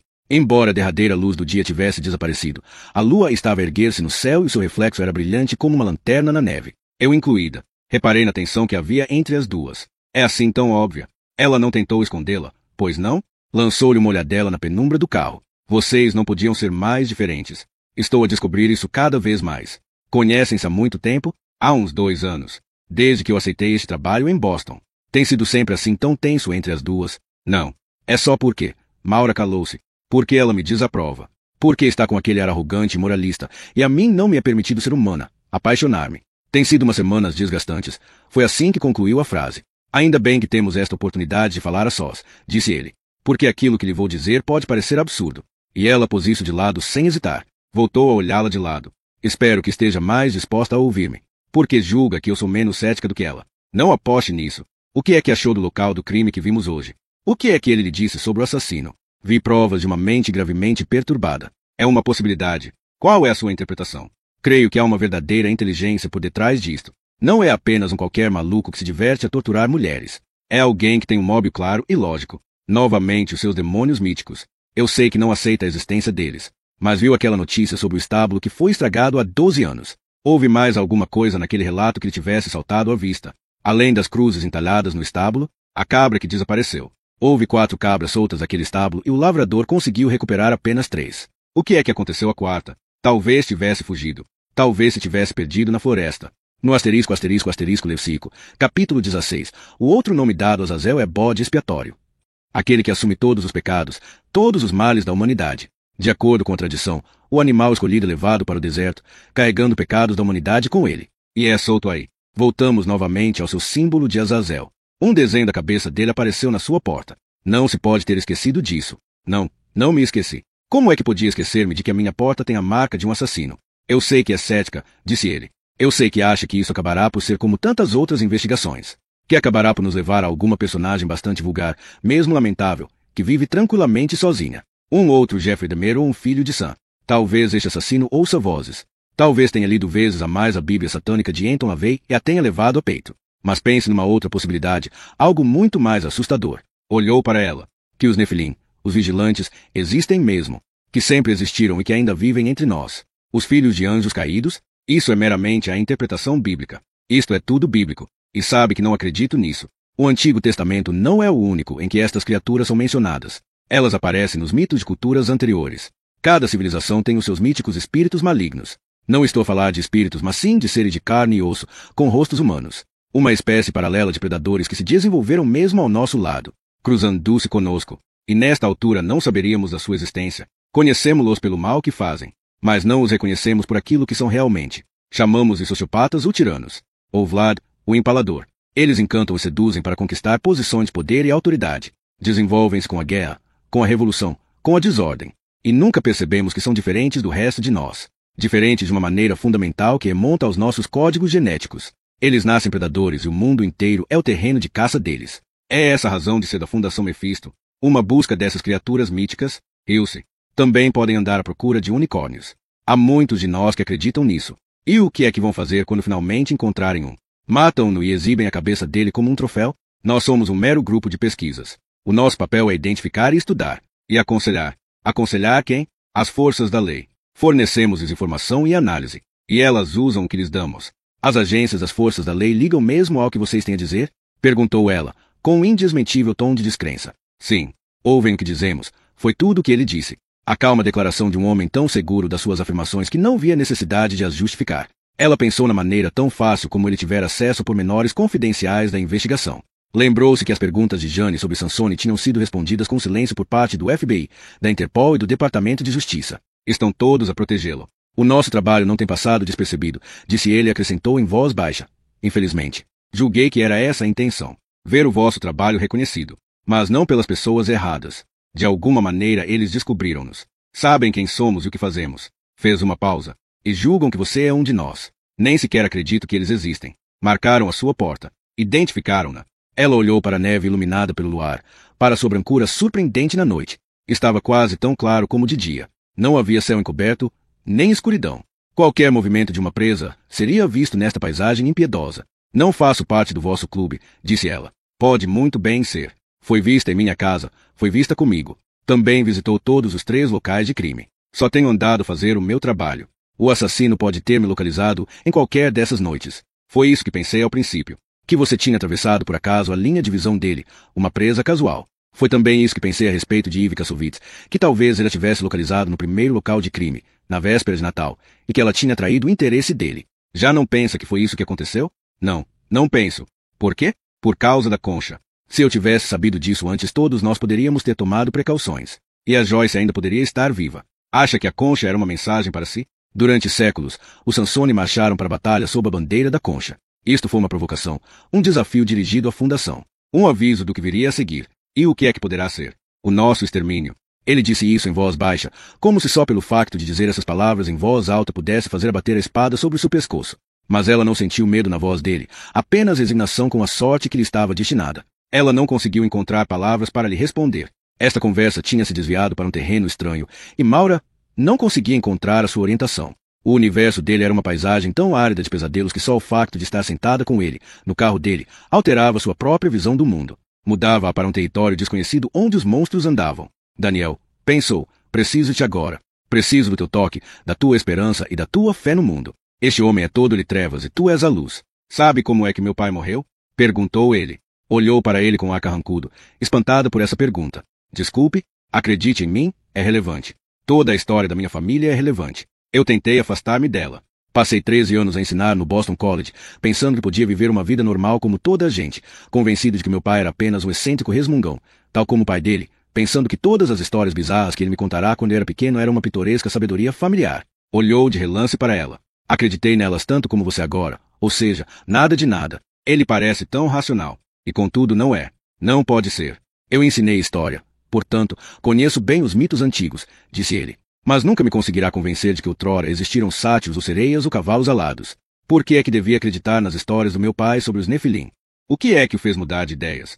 Oh, eu sabia que algumas das coisas que ele me tinha contado eram verdadeiras. A morte de Isabela, por exemplo, em Veneza, consegui encontrar o registro da sua prisão e morte em documentos da igreja. Ela foi mesmo queimada viva. Deu mesmo à luz um filho, pouco antes de ser executada. Nem tudo que passou de geração em geração, nas histórias da família Sansone, era fantasia. E a parte relacionada com os seus antepassados serem caçadores de demônios? O meu pai acreditava nisso.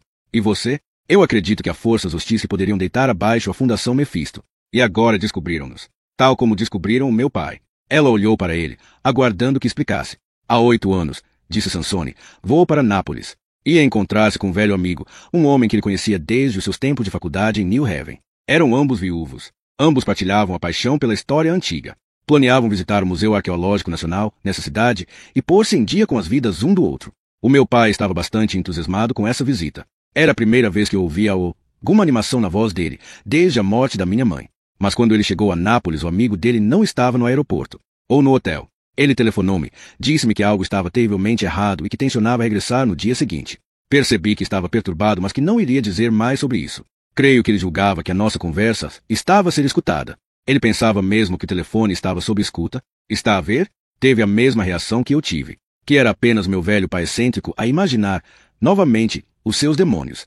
A última coisa que ele me disse foi, eles descobriram-me, Anthony. Eles sabem quem eu sou. Eles? Eu sabia exatamente de que é que ele estava a falar. Era o mesmo disparate que eu ouvia desde miúdo. Forças sinistras no governo. Uma conspiração mundial de Nefilim, ajudando-se uns aos outros a alcançar o poder. E assim que assumissem o controle político poderiam caçar até se satisfazerem, sem qualquer receio de serem punidos, tal como caçaram no Kosovo, e no Camboja, e no Ruanda. Eles florescem com a guerra, a desordem e o derramamento de sangue. Alimentam-se disso. É isso que o Armagedão significa para eles, um paraíso de caçadores. É por isso que estão impacientes por fazê-lo acontecer, que esperam ansiosamente por ele. Isso parece o supremo delírio paranoico. É também uma maneira de explicar o inexplicável, como as pessoas podem fazer coisas horríveis umas às outras. O seu pai acreditava nisso tudo, ele queria que eu acreditasse, mas foi a sua morte que me convenceu. O que é que aconteceu ao seu pai? Podia ter sido facilmente tomado por um roubo que correu mal. Nápoles é um lugar complicado e os turistas têm de ter cuidado lá. Mas meu pai estava na Via Partenope, ao lado do Golfo de Nápoles, uma rua quase sempre cheia de turistas. Mesmo assim, aquilo aconteceu tão rapidamente que ele não teve tempo de gritar por socorro. Simplesmente caiu no chão. Ninguém viu o assaltante dele. Ninguém viu o que aconteceu. Mas ali estava o meu pai, a esvair-se em sangue na rua. A lâmina entrou mesmo por baixo do externo, cortou o pericárdio e furou o ventrículo direito. A mesma maneira como Yves Kassovitz morreu, disse ela em voz baixa. Um assassínio cruelmente eficiente. A parte pior para mim, disse ele, é que ele morreu pensando que nunca acreditei nele. Depois de termos falado pela última vez ao telefone, eu desliguei e disse a um dos meus colegas, o velhote está finalmente pronto para o Torazini. Mas agora acredita nele.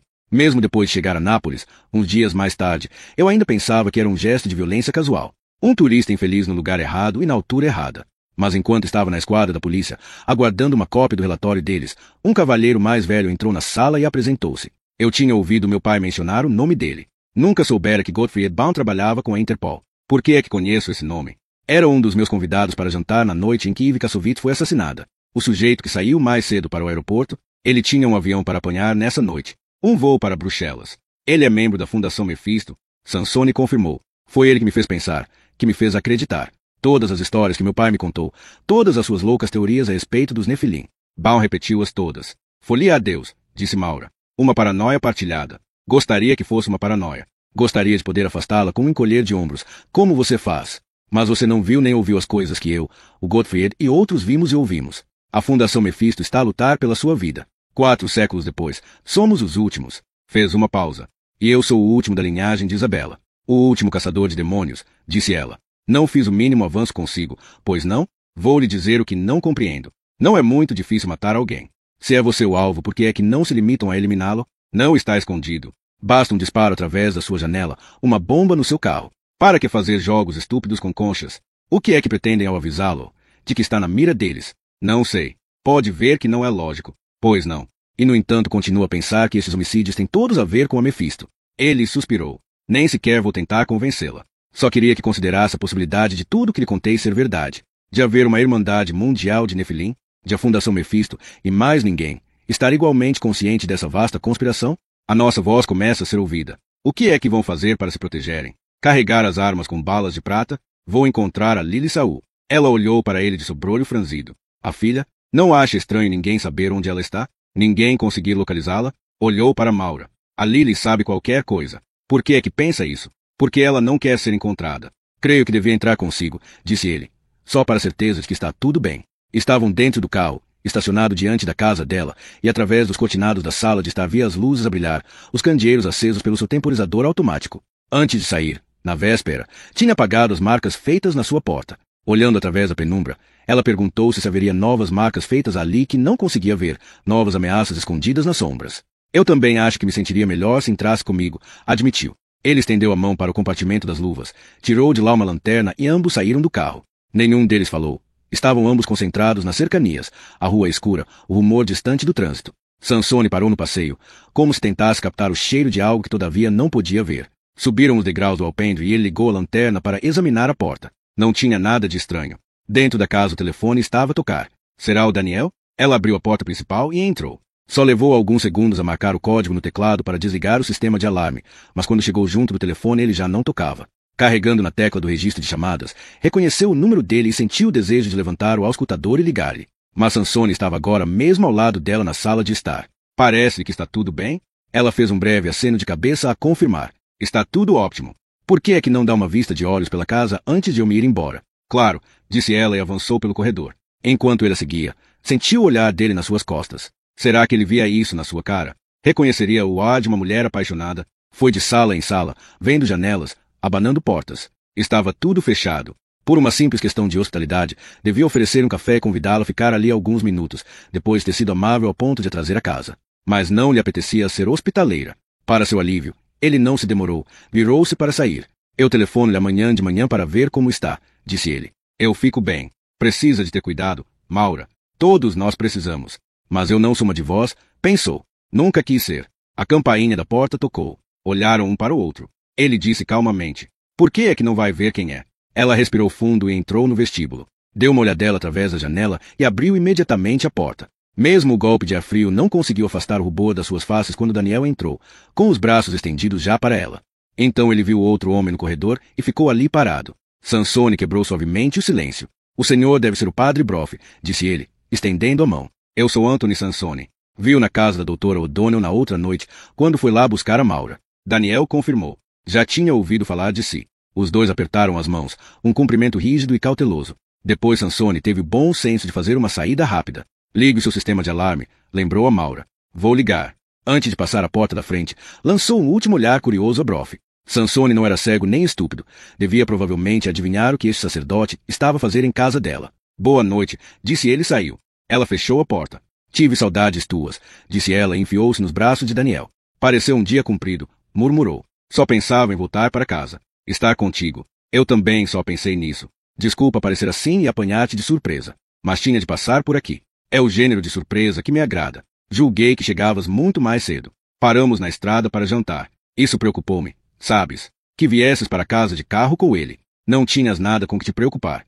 Ela deu um passo atrás, sorrindo. Deixa-me tirar-te o casaco. Mas ele não fez nenhum gesto para o tirar. O que é que soubeste sobre ele, uma vez que passaram o dia inteiro juntos? Creio que ele é apenas um tipo excêntrico com imenso dinheiro. E com um passatempo muito estranho. Andar à procura de todas as coisas satânicas? Isso vai um pouco além do que eu penso ser estranho. A parte realmente estranha é que ele conseguiu juntar um círculo de amigos que acreditam todos na mesma coisa. Isso não te preocupa? Que ele esteja tão concentrado no lado escuro. Que ele esteja realmente à procura do diabo. Tu conheces aquela frase, quando olhas muito para o abismo está também a olhar para dentro de ti.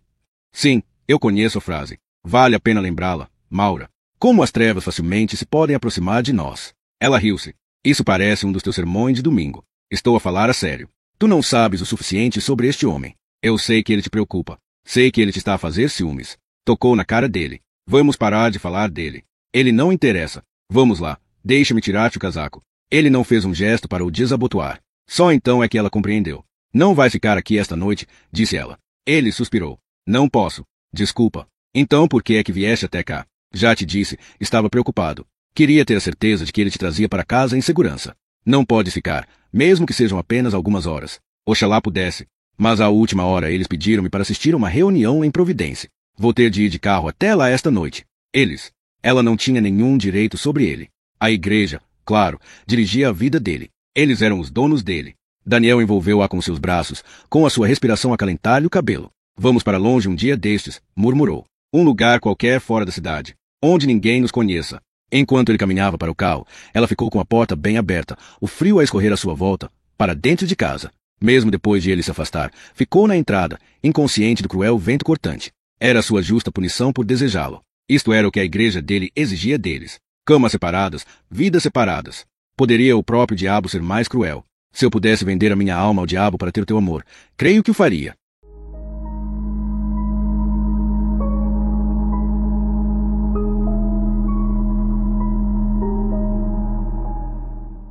Capítulo 30. Mr. Cora Bonges encostou seu peso substancial à porta do estábulo e ela abriu-se com uma chiadeira atormentada. Do interior escuro veio o balido nervoso de cabra. Jane sentiu o cheiro intenso de palha molhada e animais juntos no mesmo lugar. Não tenho a certeza de que possa ver muita coisa agora, disse Mr. Bonges, apontando a sua lanterna para o interior do estábulo. Lamento não ter recebido a sua mensagem mais cedo, quando ainda podíamos ter luz do dia. Jane acendeu a sua própria lanterna. Isto deve ser suficiente. Eu só queria ver as marcas, se ainda estão ali. Oh, ainda estão aqui. Costumavam irritar o raio do meu marido cada vez que entrava aqui e as via. Eu passava a vida a dizer-lhe para as pintar por cima, só para deixar de se queixar disso. Ele dizia que isso iria ainda enfurecê-lo mais, se tivesse de pintar o interior de um estábulo. Como se estivesse a fazer decoração para as cabras.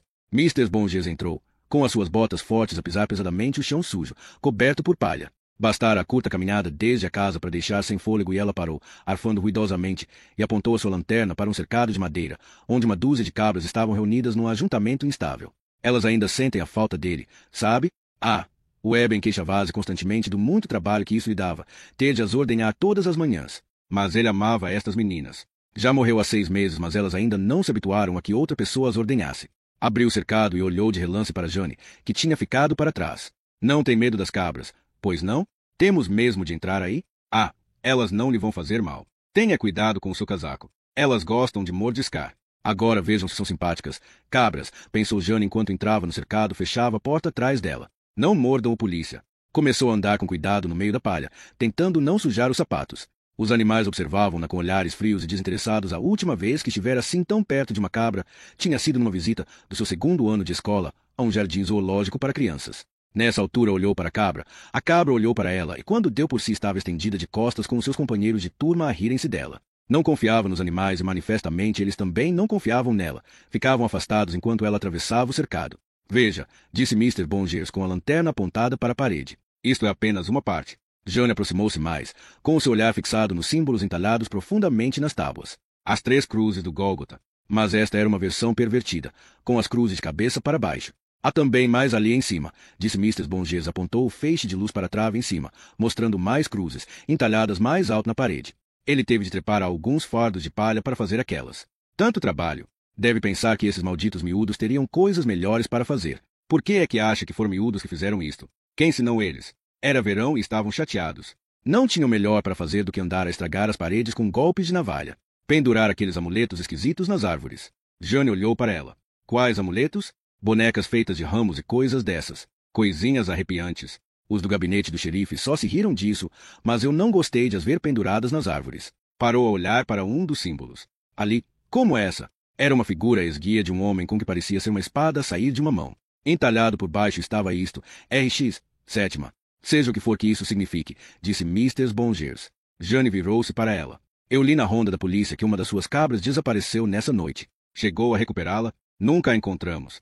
Não havia nenhuns vestígios dela? Bom, há bando de cães selvagens que andam por aqui às voltas, sabe? Eles teriam limpo muito bem cada bocado dela. Mas nenhum cão fez isto, pensou Jane, voltando a olhar para os desenhos feitos à navalhada. O seu telemóvel tocou de repente e as cabras correram para o lado oposto do cercado, em pânico, misturando os seus balidos. Desculpe, disse Jane. Tirou o telemóvel do bolso, espantada por ter ainda a rede naquele lugar. Risole. Frost disse. Fiz o que pude. Por que é que isso me parece ser o início de uma desculpa? Porque não estou a ter muita sorte na busca de Lily Saul. Ela parece mudar de lugar constantemente. Sabemos que esteve em Itália pelo menos 8 meses. Conseguimos um registro de levantamentos nas caixas multibanco durante esse período em Roma, Florença e Sorrento. Mas ela não utiliza muito cartão de crédito. 8 meses como turista? Como é que ela tem recursos para isso? Ela viaja baratinho. E mesmo baratinho.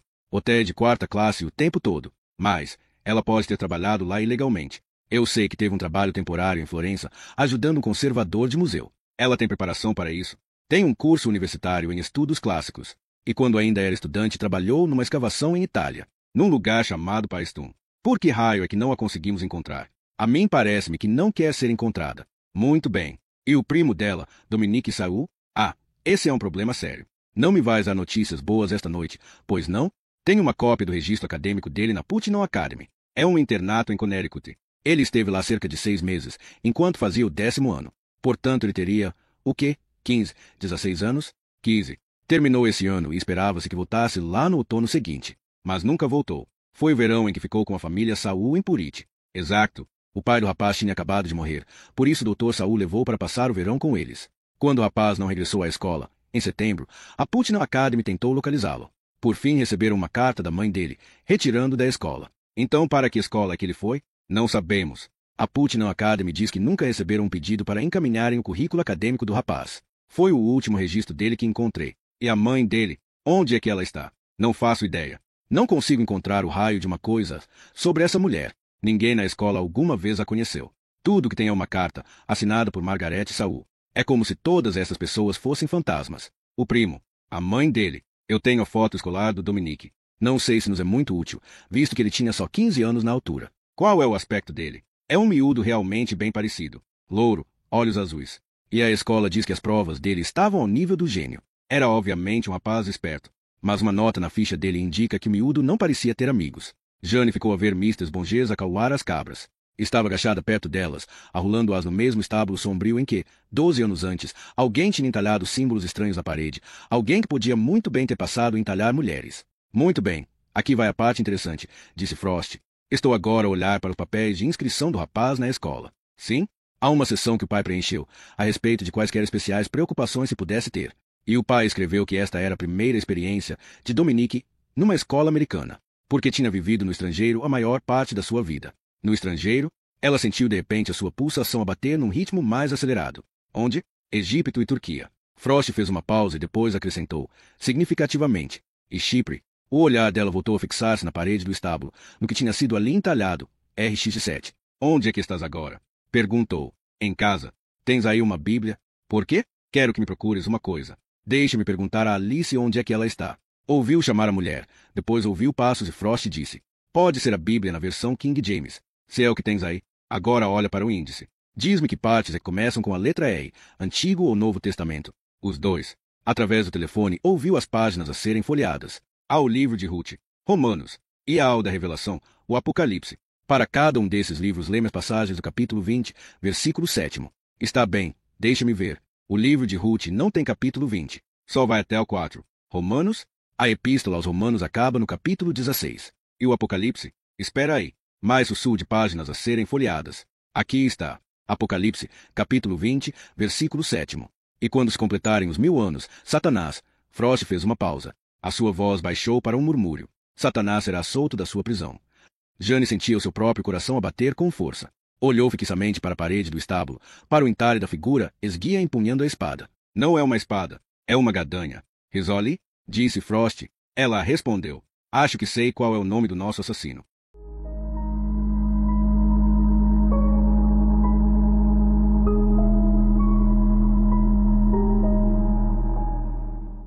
Capítulo 31.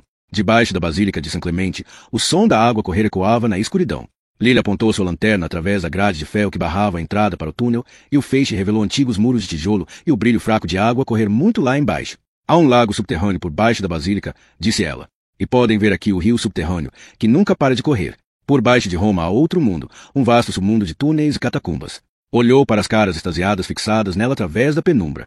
Quando regressarem à superfície, quando andarem pelas ruas, pensem nisso, pensem nos lugares escuros secretos que se encontram debaixo dos vossos pés. Posso ver o rio mais de perto? Perguntou uma das mulheres. Sim, claro.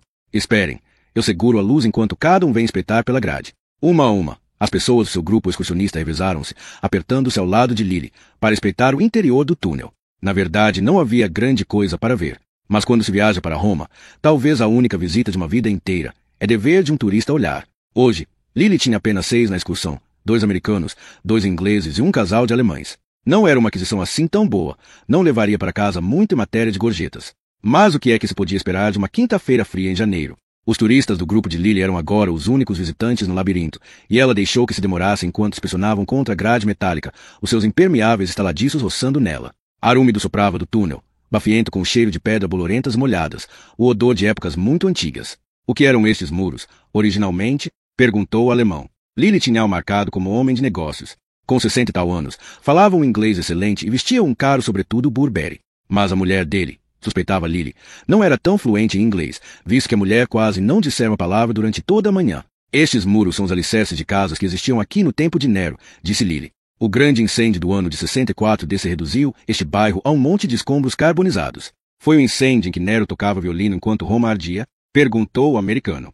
Lily sorriu, porque ouvirá essa pergunta dúzias de vezes e quase conseguia adivinhar quem é que do grupo iria fazê-la. Na verdade, Nero não estava a tocar violino. O violino ainda não tinha sido inventado. Enquanto Roma ardia, foi dito que Nero tocava lira e cantava.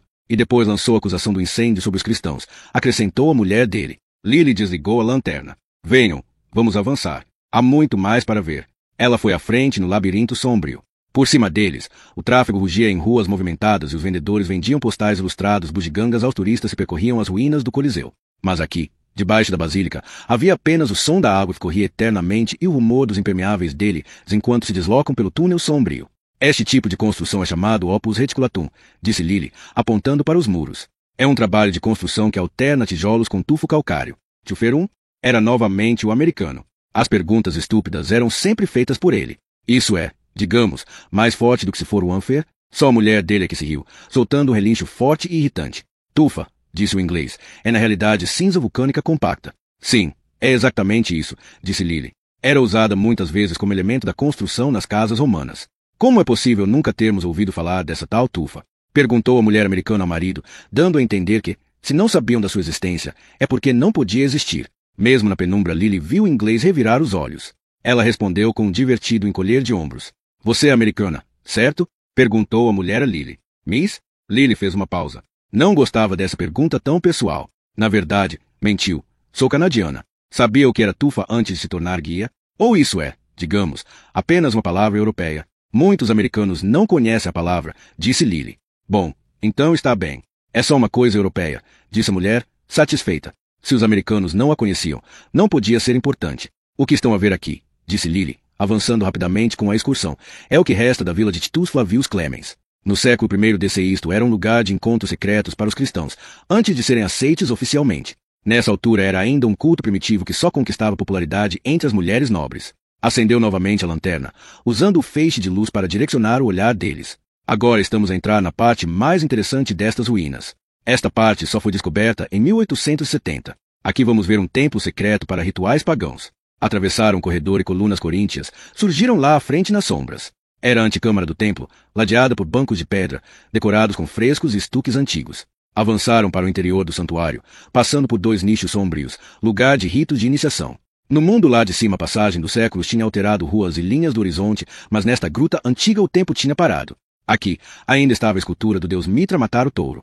Aqui ainda havia o suave escorrer da água sussurrando nas sombras. Quando Cristo nasceu, disse Lily, o culto de Mitra era já antigo, foi adorado durante séculos pelos persas. Agora vamos examinar a história de Mitra, o que os persas acreditavam a respeito dele. Ele era o mensageiro da verdade enviado por Deus. Nascerá numa gruta no solstício do inverno. A sua mãe, Anaíta, era uma virgem, e no seu nascimento estiveram presentes pastores trazendo presentes. Teve 12 discípulos que o acompanhavam quando viajava. Foi sepultado num túmulo e mais tarde ressuscitou dos mortos. E todos os anos a sua ressurreição é celebrada como um renascimento. Fez uma pausa para causar um efeito teatral, passando os olhos pelas caras deles. Alguma coisa nisto vos parece familiar? É o evangelho cristão, disse a mulher americana. E, contudo, séculos antes de Cristo, isso já fazia parte das tradições persas. Nunca tinha ouvido falar disto. A turista olhou para o marido. E tu? Não.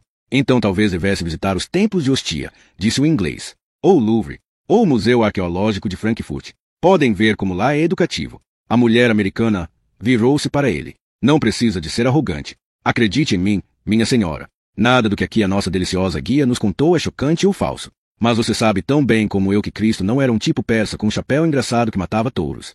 Lily disse, eu só quis salientar os paralelismos interessantes na iconografia. O quê? Ouça, na verdade não é assim tão importante, disse Lily, esperando, desesperadamente, que a mulher deixasse passar isso, e percebendo também que qualquer esperança que tivesse de receber uma gorjeta generosa do casal americano já tinha desaparecido há muito. É apenas mitologia. A Bíblia não é mitologia. Não foi isso que eu quis dizer.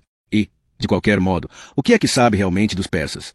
Quer dizer, onde é que está o livro sagrado deles? Os outros turistas não disseram nada, ficaram apenas ali com um ar desconfortável. Esquece isso. Não vale a pena discutir. Mas a mulher ainda não tinha acabado. Desde que entrará na carrinha da excursão nessa manhã, tinha se queixado de tudo que tivesse a ver com Itália e os italianos. O trânsito de Roma era caótico, não era nada como na América. Os hotéis eram demasiado caros, ao contrário da América. E agora esta irritação final. Ela tinha entrado na Basílica de São Clemente para ver um dos mais antigos lugares de encontro dos cristãos. Sem vez disso, estava a ter uma sessão de propaganda pagã. Como é que sabemos em que é que acreditavam realmente os seguidores de Mitra? Perguntou ela. Onde é que eles estão agora? Foram exterminados, disse o inglês. Os templos deles foram destruídos há muito. O que é que julga que aconteceu depois de a igreja ter afirmado que Mitra era descendente de Satanás? Isso parece-me ser história reescrita. Quem é que julga que reescreveu tudo? Lily interrompeu-os. É aqui que termina a nossa excursão. Muito obrigado pela vossa atenção. Fiquem à vontade para se demorarem por aqui, se quiserem. O motorista está à vossa espera na carrinha quando estiverem prontos para partir. Vai levá-los de volta aos vossos hotéis. Se tiverem mais perguntas, eu respondo com muito gosto. Eu acho que devia informar antes os turistas. Antes, esta excursão chama-se Aurora da Cristandade. Mas não é história. É pura mitologia. Na verdade, suspirou Lily, é mesmo história. Mas a história não é sempre o que nos contaram. E você é uma especialista. Tem um curso de... Lily fez uma pausa. Cuidado, estudei história. Só isso? Também trabalhei em museus de todo o mundo. Respondeu Lily, agora demasiado irritada para ser cautelosa. Em Florença, em Paris, e agora uma guia de excursões. Mesmo naquela sala fria subterrânea, Lily sentiu a cara ficar quente. Sim, disse ela, depois de um longo silêncio. Sou apenas uma guia de excursões.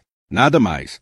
E agora, se me derem licença, vou ter com o nosso motorista. Virou-se e voltou para trás no labirinto de túneis. Certamente que hoje não iria ter gorjetas, por isso eles podiam muito bem descobrir o caminho lá para cima. Iniciou a subida desde Mitraeum, a cada degrau avançando no tempo, ascendendo as fundações bizantinas.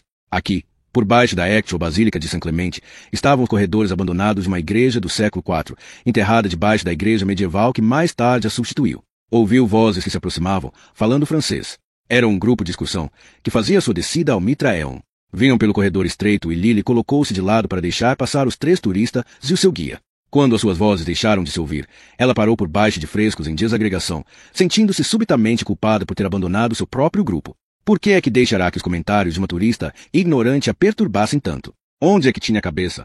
Virou-se e ficou paralisada ao ver a silhueta de um homem imóvel no extremo do corredor. Espero que ela não a tenha perturbado demasiado, disse ele. Reconheceu a voz do turista alemão e soltou a respiração, fazendo desaparecer instantaneamente toda a tensão. Ah, está tudo bem.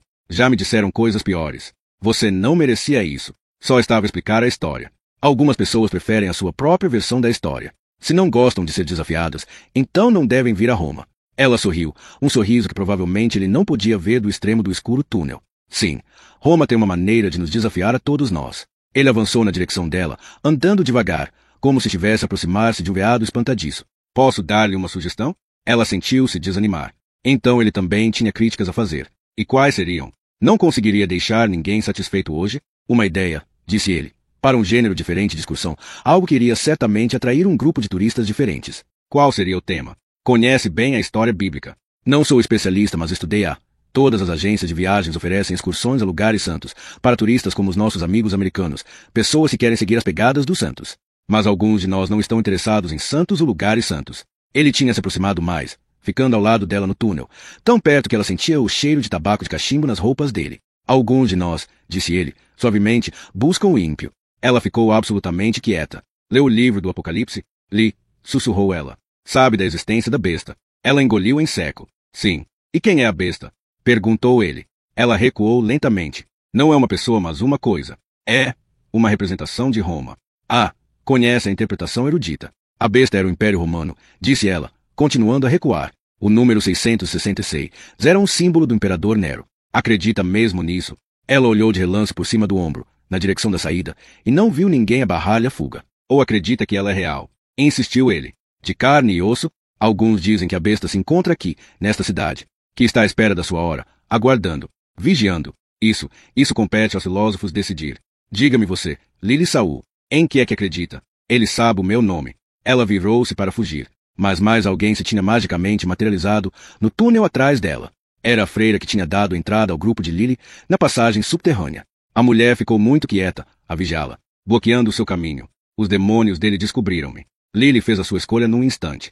Baixou a cabeça e investiu contra a mulher, atirando-a esparramada para trás, numa confusão de tecido preto. A mão da freira agarrou-lhe o tornozelo enquanto Lily avançava aos tropeções, esperneando para se libertar. Tem de chegar à rua. Ela era pelo menos 30 anos mais nova do que o alemão. Assim que chegasse lá fora, podia deixá-lo ficar para trás. Perder-se dele nas multidões que deambulavam perto do Coliseu. Subiu rapidamente as escadas, irrompendo através de uma porta para a entontecedora luminosidade da Basílica Superior e correu em direção à nave, em direção à saída. Conseguiu dar apenas alguns passos no luzidio chão de mosaico quando, horrorizada, escorregou e parou. 3 homens apareceram, surgindo de trás de colunas de mármore. Não disseram nada enquanto se aproximavam dela, fechando a ratoeira. Ela ouviu bater uma porta atrás dela e passos que se aproximavam, o alemão e a freira. Por que é que não há aqui mais turistas? Ninguém para me ouvir gritar? Lily Saul, disse o alemão. Ela virou-se para o encarar. Mesmo enquanto fazia isso, sabia que os outros 3 homens estavam a avançar mais apertadamente para ela. Então é aqui que isto acaba, pensou. Neste lugar sagrado, sob o olhar de Cristo na cruz. Nunca imaginara que isso aconteceria numa igreja. Pensou que poderia ser num beco escuro, talvez, ou num triste quarto de hotel.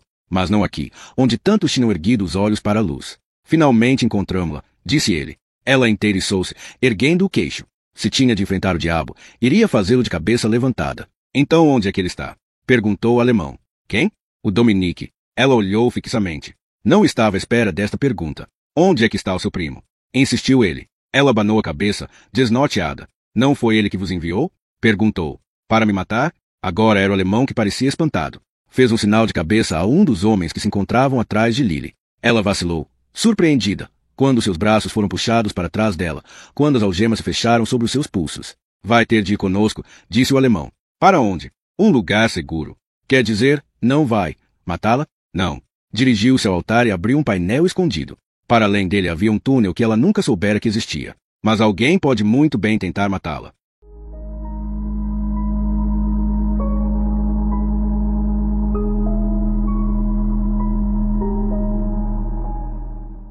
Capítulo 32. Lily olhou através dos vidros esfumados da limusina enquanto a paisagem toscana deslizava. 5 meses antes, tinha viajado para sul nesta mesma estrada, mas em circunstâncias diferentes, num caminhão barulhento guiado por um homem de barba por fazer, cujo único objetivo fora meter-se dentro das suas cuecas. Naquela noite estava esfomeada e exausta, com os pés doridos por caminhar durante tanto tempo. Agora estava na mesma estrada, mas andando para norte, voltando a Florença, não uma pessoa cansada que pede boleia, mas viajando com estilo. Para onde quer que olhasse, no banco traseiro da limusina, só via luxo. Os estofos eram de cabedal preto, macio como pele humana. A bolsa do assento diante dela tinha uma surpreendente variedade de jornais. As edições do dia do International Herald Tribune, do Times de Londres, de Le Figaro e do Corriere della Sera. O ar quente murmurava nas saídas do ar-condicionado e numa prateleira de refrescos havia garrafas de água gasificada e vinho e uma seleção de frutos frescos, queijo e bolachas. Mas, embora fosse confortável, continuava a ser uma prisão, porque ela não podia abrir a porta. Um vidro inquebrável separava-a do motorista e do seu companheiro no banco da frente. Nas últimas 2 horas, nenhum deles se tinha dado ao trabalho de deitar uma olhadela. Nem sequer podia ter certeza de que eles eram humanos. Talvez fossem apenas robôs. Só conseguia ver a parte de trás das cabeças deles. Virou-se e olhou pela janela de trás para o Mercedes que o seguia. Viu o alemão a olhar também para ela através do para-brisas. Estava a ser escoltada para norte por 3 homens em 2 automóveis muito caros. Esta gente tinha recurso, se sabia o que estava a fazer. Que hipóteses é que ela tinha contra eles? Nem sequer sei quem são, mas eles sabiam quem ela era. Por mais cautelosa que tivesse sido todos estes meses, de alguma maneira tinham conseguido localizá-la. A limusina virou para sair da autoestrada. Portanto, não estavam a seguir para Florença. Em vez disso, estavam a dirigir-se para o interior da província, subindo as suaves colinas da Toscana. A luz do dia quase desaparecera e no meio do crepúsculo crescente ela viu vinhas sem folhas aconchegadas em ladeiras batidas pelo vento e casas de pedra a cair, há muito abandonadas. Por que é que seguiam por esta estrada? Não havia aqui nada, exceto quintas devolutas. Talvez fosse esse o objetivo. Aqui não haveria testemunhas. Ela queria ter acreditado no alemão quando ele dissera que a estavam a levar para um lugar seguro. Queria acreditar tanto nisso que se deixará acalmar por um pouco de luxo, por uma viagem confortável. Agora, enquanto a limusina abrandava e virava para uma estrada de terra particular, sentiu seu coração a bater contra suas costelas. Sentiu as mãos a ficarem tão úmidas que teve de as limpar nos dias. Agora já estava bastante escuro. Iam levá-la para uma curta caminhada nos campos, se depois meter-lhe uma bala na cabeça. Com 3 homens seria um trabalho rápido. Abrir a cova, rolar o corpo lá para dentro. Em janeiro, o solo devia estar frio. A limusina subiu, virando entre árvores, com os faróis a cintilar através de vegetação rasteira retorcida. Ela viu o breve reflexo vermelho dos olhos de um coelho. Então as árvores abriram-se e pararam diante de um portão de ferro. Uma câmara de vigilância brilhou por cima de um intercomunicador. O motorista baixou o vidro e disse em italiano: "Temos um embrulho." Acenderam os projetores de luzes ofuscantes e houve uma pausa enquanto a câmara dava uma panorâmica dos ocupantes do carro. Depois o portão abriu-se com um guincho. Atravessaram-no, seguidos pelo Mercedes, que tinha vindo sempre atrás deles desde Roma. Só então, enquanto a visão de Lily se reajustava à escuridão, é que ela viu as silhuetas de estátuas de sebes aparadas, sinalizando o caminho. E lá à frente, agigantando-se no final da estrada de gravilha, estava uma vivenda com luzes acesas. Ela inclinou-se para a frente, espantada, olhando para o terraço de pedra, vasos enormes ciprestes altos, como uma fila de lanças escuras apontando para as estrelas. A limusina estacionou ao lado de uma fonte de mármore, agora seca e silenciosa, durante o inverno. O Mercedes estacionou atrás dele, e o alemão saiu de lá e abriu a porta. "Miss Saul, vamos para dentro de casa?" Ela levantou a cabeça e viu os dois homens que o ladeavam. Esta gente não queria correr o risco de ela poder escapar. Só tinha uma opção: ir com eles. Saiu do carro, com as pernas pés à viagem, e seguiu o alemão pelos degraus de pedra até ao terraço. Um vento frio arrastou folhas para o seu caminho, espalhando-as como cinzas. Mesmo antes de chegarem à entrada, a porta abriu-se e um homem mais velho estava ali à espera para os receber. Só deu a Lily uma olhadela apressada e depois virou a sua atenção para o alemão. "O quarto está pronto para ela", disse-ele num inglês com sotaque italiano. "Eu também fico cá, se puder ser." "Ele chega amanhã?" O homem mais velho fez um aceno de confirmação. "Um voo noturno." "Quem é que viria amanhã?" perguntou-se Lily. Eles subiram uma magnífica balaustrada para o segundo piso. Enquanto o grupo passava, tapeçarias penduradas nas paredes mexeram-se, tremendo contra as paredes de pedra. Ela não teve tempo para contemplar aquele trabalho artístico. Fizeram-na percorrer apressadamente um longo corredor, passando por retratos com olhos que vigiavam cada um dos passos dela. O homem mais velho abriu uma pesada porta de carvalho e fez-lhe sinal para entrar. Ela entrou num quarto pesadamente mobilado com madeiras escuras e veludos grossos. "Isto é apenas para esta noite", disse o alemão. Ela virou-se, percebendo de repente que ninguém a seguirá para dentro do quarto. "O que é que acontece amanhã?" perguntou. A porta fechou-se e ela ouviu a chave rodar na fechadura, encerrando-a lá dentro. Por que é que ninguém responde a uma única maldita pergunta? Agora sozinha, dirigiu-se rapidamente aos pesados cortinados e afastou-os com um puxão para o lado, revelando uma janela defendida com barras. Ela esforçou-se para as afastar, puxou e voltou a puxar até os seus braços ficarem exaustos, mas as barras eram de ferro fundido, soldadas ali mesmo, e ela não passava de carne e osso. Frustrada, virou-se e olhou para sua prisão de veludo. Viu uma enorme cama de carvalho, coberta por um dossel cor de vinho. O seu olhar ergueu-se para os ornatos de madeira escura, para figuras entalhadas de querubins e videiras enlaçadas no teto alto. Pode ser uma prisão, pensou, mas é também o mais bonito quarto em que alguma vez hei de dormir. Um quarto apropriado para um médici. Numa mesa requintadamente embutida estava uma bandeja de prata coberta, um cálice de vinho e uma garrafa de Chianti, já desarrolhada. Levantou a tampa da bandeja e viu fatias de carnes frias, uma salada de tomate e queijo mozzarella, e pão toscano sem sal. Deitou o vinho no cálice e então, quando levava aos lábios, parou. Por que é que haviam de me envenenar quando é igualmente fácil meter-me uma bala na cabeça? Bebeu o cálice inteiro e voltou a enchê-lo. Depois sentou-se à mesa e atacou a bandeja de comida, cortando o pão em pedaços, metendo bocados na boca e regando-os com Chianti. A carne era tão tenra e em fatias tão finas que era como cortar manteiga. Devorou todas as fatias e bebeu quase a garrafa de vinho inteira. Quando se levantou da cadeira, estava tão tonta que mal conseguiu encontrar o caminho para a cama. Não fui envenenada, pensou. Só estou completamente bêbada. E sem se importar com o que aconteceria amanhã. Nem sequer se incomodou a despir-se, desabou, completamente vestida, sobre a colcha de damasco. Uma voz despertou-a, uma voz de homem, profunda e desconhecida, chamando-a pelo seu nome. Abriu dolorosamente um olho e pestanejou com a luz que entrava a jous pela janela gradeada. Fechou imediatamente o olho. Quem é que tinha aberto o raio dos cortinados? Quando é que surgira o sol? "Miss Saul, acorde." Mais tarde, murmurou. "Eu não viajei de avião uma noite inteira para ver dormir. Precisamos de conversar." Ela grunhiu e virou-se. "Não falo com homens que não dizem como se chamam. O meu nome é Anthony Sansone, e é suposto que eu conheça. Esta é a minha casa." Isso fê-la abrir os olhos. Pestanejou para afastar o sono e virou-se, vendo um homem com cabelo grisalho de olhos postos nela. Mesmo no seu estado de ressaca, registrou o facto de ele ser um tipo muito bem parecido, apesar do cansaço óbvio que ensombrava os seus olhos.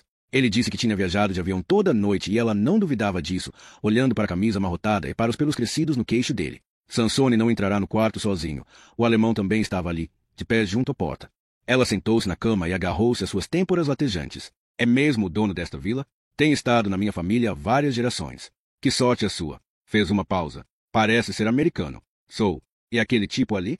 Levantou a cabeça e deu uma olhadela ao alemão. Trabalha para si? Não. Mr. Baum é um amigo. Trabalha para a Interpol. Ela ficou muito quieta. Baixou os olhos para a cama, a fim de que eles não pudessem ver a sua cara. Miss Saul, disse ele calmamente, por que é que eu tenho a sensação de que tem medo da polícia? Não tenho. Acho que está a mentir. E eu acho que você não é um anfitrião muito bom, prendendo-me na sua casa, entrando aqui sem bater a porta. Nós batemos. Você não acordou. Se vai prender-me, quer dizer-me por quê? Perguntou ela. Porque agora percebeu o que se passava. De alguma maneira tinham descoberto o que fizera há 12 anos e apanharam-na. De todos os finais que imaginara, este não era um deles. Uma sepultura fria e sem identificação. Sim, mas a polícia quase lhe dava vontade de rir. Ah, certo, prendam-me. Enfrentei terrores bem piores do que a ameaça da prisão. Existe alguma razão para que devamos prendê-la? Perguntou Mr. Baum. O que é que ele esperava? Que desembuchasse uma confissão aqui e agora. Tinham de se esforçar mais. Lily, disse Sansone e sentou-se na cama, uma invasão do espaço pessoal dela que imediatamente a deixou desconfiada. Está a par do que aconteceu em Boston há algumas semanas? Boston? Não sei do que está a falar. O nome de Lorieta diz alguma coisa. Lily calou-se, sobressaltada com a pergunta. A Lorien teria falado com a polícia? Foi assim que descobriram? Tu prometeste-me, Lorien. Disseste-me que ias manter isso em segredo. Ela era sua amiga, certo? Perguntou ele. Sim, admitiu Lily. E a Sarah Parmay? Era também uma amiga? De repente registrou o facto de ele ter dito era. E não é, sentiu a garganta seca. Isto começava a parecer muito mal. Conhecia estas duas mulheres? Insistiu ele. Nós crescemos juntas. Nós as três. Por que é que me está a fazer perguntas sobre elas? Então não soube. Tenho estado incontactável. Há meses que não falo com ninguém do meu país. E ninguém lhe ligou? Não. Como é que podiam? Tenho feito tudo por tudo para ficar invisível. Ele olhou para Baum e depois para ela. Lamento muito ter de dizer isto, mas as suas amigas, as duas, morreram. Ela abanou a cabeça. Não compreendo. Foi um acidente? Como é que as duas? Não foi um acidente. Foram assassinadas. Juntas? Separadamente. Aconteceu por volta do Natal. Loria foi morta em Boston. E a Sarah foi morta em Purity, Nova York. O corpo de Sarah foi encontrado na casa dos seus pais, a casa que tem tentado vender. É por isso que a polícia anda à sua procura. Desculpe, sussurrou. Acho que estou a ficar enjoada. Saiu à pressa da cama e refugiou-se na casa de banho contígua. Bateu com a porta e caiu de joelhos junto da sanita. O vinho que bebera na noite anterior veio-lhe à boca, abrasador como ácido enquanto a queimava para lhe subir a garganta. Agarrou-se à sanita, esforçando-se para vomitar até o seu estômago ficar vazio, até não ter mais nada para sair. Puxou o autoclismo e cambaleou até o lavatório, onde salpicou água na boca, na cara. Olhando para o seu próprio reflexo pingar água, mal reconheceu a mulher que viu ali. Quanto tempo se tinha passado desde a última vez que olhara realmente, para um espelho? Quando é que se tinha transformado nesta criatura bravia?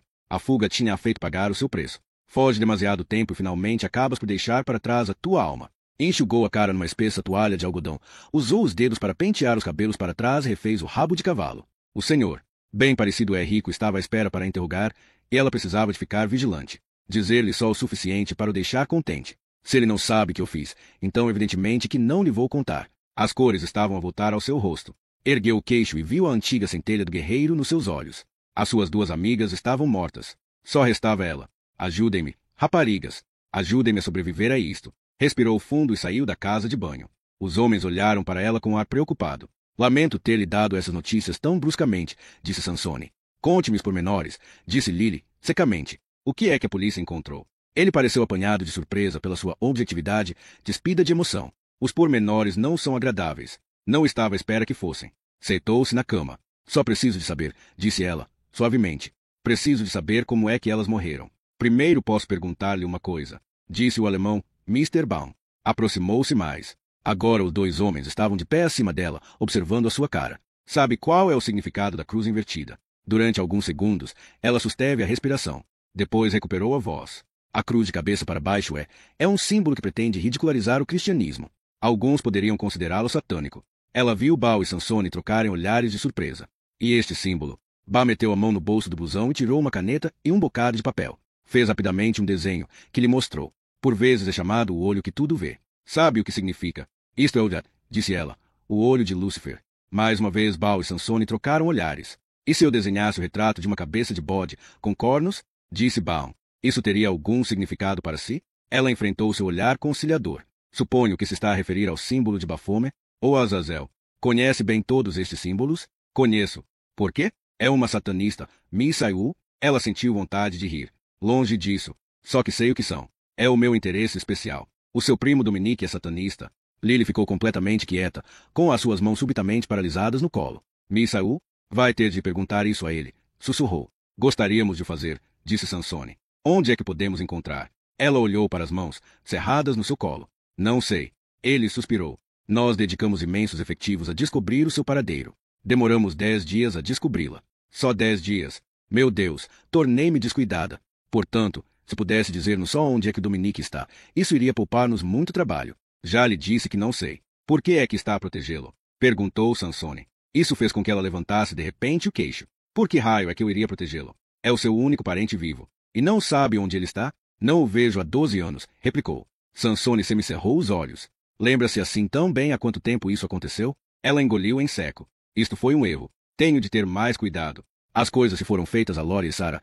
Isso foi obra do Dominique, Lily. Como é que sabe? Quer ouvir o que ele fez a Sarah? Quantas horas ela deve ter gritado enquanto ele lhe entalhava cruzes na pele. E adivinhe o que ele desenhou na parede do quarto de Lori, o mesmo quarto onde desmembrou o corpo dela. Cruzes de cabeça para baixo. O mesmo símbolo que entalhou naquele estábulo quando tinha 15 anos, quando estava a viver consigo naquele verão, em Purite. Sansone aproximou-se mais dela, a sua proximidade subitamente ameaçadora. É dele que tem andado a fugir? Do seu primo, Dominique? Ela não disse nada. Você tem andado, obviamente, a fugir de alguma coisa. Desde que saiu de Paris, não viveu mais do que 6 meses em qualquer lugar. E há anos que não volta a Purite. O que é que aconteceu naquele verão, Lily, no verão em que perdeu a sua família? Ela envolveu-se com os seus braços, enrolando-se sobre si mesma. De repente estava a tremer, numa altura em que precisava, mais do que nunca, de se manter equilibrada. Primeiro o seu irmão Ted afoga-se. Depois a sua mãe cai pelas escadas abaixo. Depois o seu pai mata-se. Tudo isso em poucas semanas. É tragédia a mais para uma rapariga de 16 anos. Ela abraçou-se ainda mais apertadamente, receando que, se não fizesse, tremesse tanto que se desfizesse, despedaçando-se. Foi só azar, Lily? Que mais poderia ser? Sussurrou. Ou aconteceu outra coisa nesse verão? Algo entre si e Dominique? A cabeça dela ergueu-se de repente. O que é que está a insinuar? Está a recusar-se a ajudar-nos a encontrá-lo. Só posso concluir que está a protegê-lo. Você julga que nós tivemos uma relação. A voz dela subiu para um tom de histeria. Você julga que eu queria que a minha família morresse. O meu irmão só tinha 11 anos. Calou-se depois repetiu num sussurro. Só tinha 11 anos. Talvez não percebesse como ele era perigoso, disse Sansone. Talvez só tivesse acompanhado nos quantos encantamentos, nos quantos rituais inofensivos. Há imensos miúdos que fazem isso, sabia? Só por curiosidade. Talvez para mostrarem que são diferentes de todos os outros, únicos. Talvez para chocarem os pais. Os seus pais ficaram chocados? Eles não compreenderam. Sussurrou. Não perceberam. E as outras raparigas, as suas amigas Lori e Sarah, também se juntaram a esses rituais? Quando é que o jogo começou a ficar assustador? Quando é que você percebeu que há poderes que nunca deve querer acordar? Foi o que aconteceu, não foi? Dominique atraiu-a para isso. Não foi nada disso que aconteceu. Então ficou assustada. Tentou afastar-se, mas era demasiado tarde, porque os olhos dele estavam postos em si, e na sua família. Depois de ter convidado as trevas a entrarem na sua vida, não é tão fácil livrar-se delas. Mexem consigo, tornam-se uma parte de si, tal como você se torna uma parte disso. Eu não fiz isso. Olhou para ele. Eu não quis fazer parte disso. Então por que é que continuou à procura disso? Aonde é que quer chegar? Sansone deu uma olhadela a Baum, que abriu a sua pasta e tirou de lá um maço de papéis. Estes são relatórios que reunimos dos lugares por onde andou nesses últimos anos, disse Baum. Entrevistas com pessoas com quem trabalhou. Conservadores de museus em Florença e Paris. A empresa de excursões em grupo em Roma. Um negociante de antiguidades em Nápoles. Parece que os impressionou a todos, Misaú, com a sua especialidade bastante misteriosa. Em demonologia. Pousou as transcrições das entrevistas na mesa. Você sabe muito desse assunto. Aprendi por mim, disse ela. Por quê? Perguntou Sansone. Queria compreendê-lo. Ao Dominique? Sim. E agora compreende-o? Não. Percebi que nunca o compreenderei. Ela encarou-o. Como é que podemos compreender algo que nem sequer é humano? Ele disse num tom tranquilo. Não podemos, Lily. Mas podemos tentar fazer o melhor que podemos para o derrotar. Por isso ajude-nos. Você é prima dele, disse Baum. Viveu com ele nesse verão. Pode conhecê-lo melhor do que ninguém. Passaram-se 12 anos.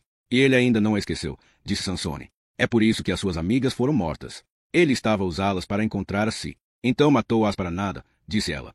Elas não sabiam onde eu estava. Não podiam ter revelado nada. E essa pode ser a razão pela qual ainda está viva, disse Baum.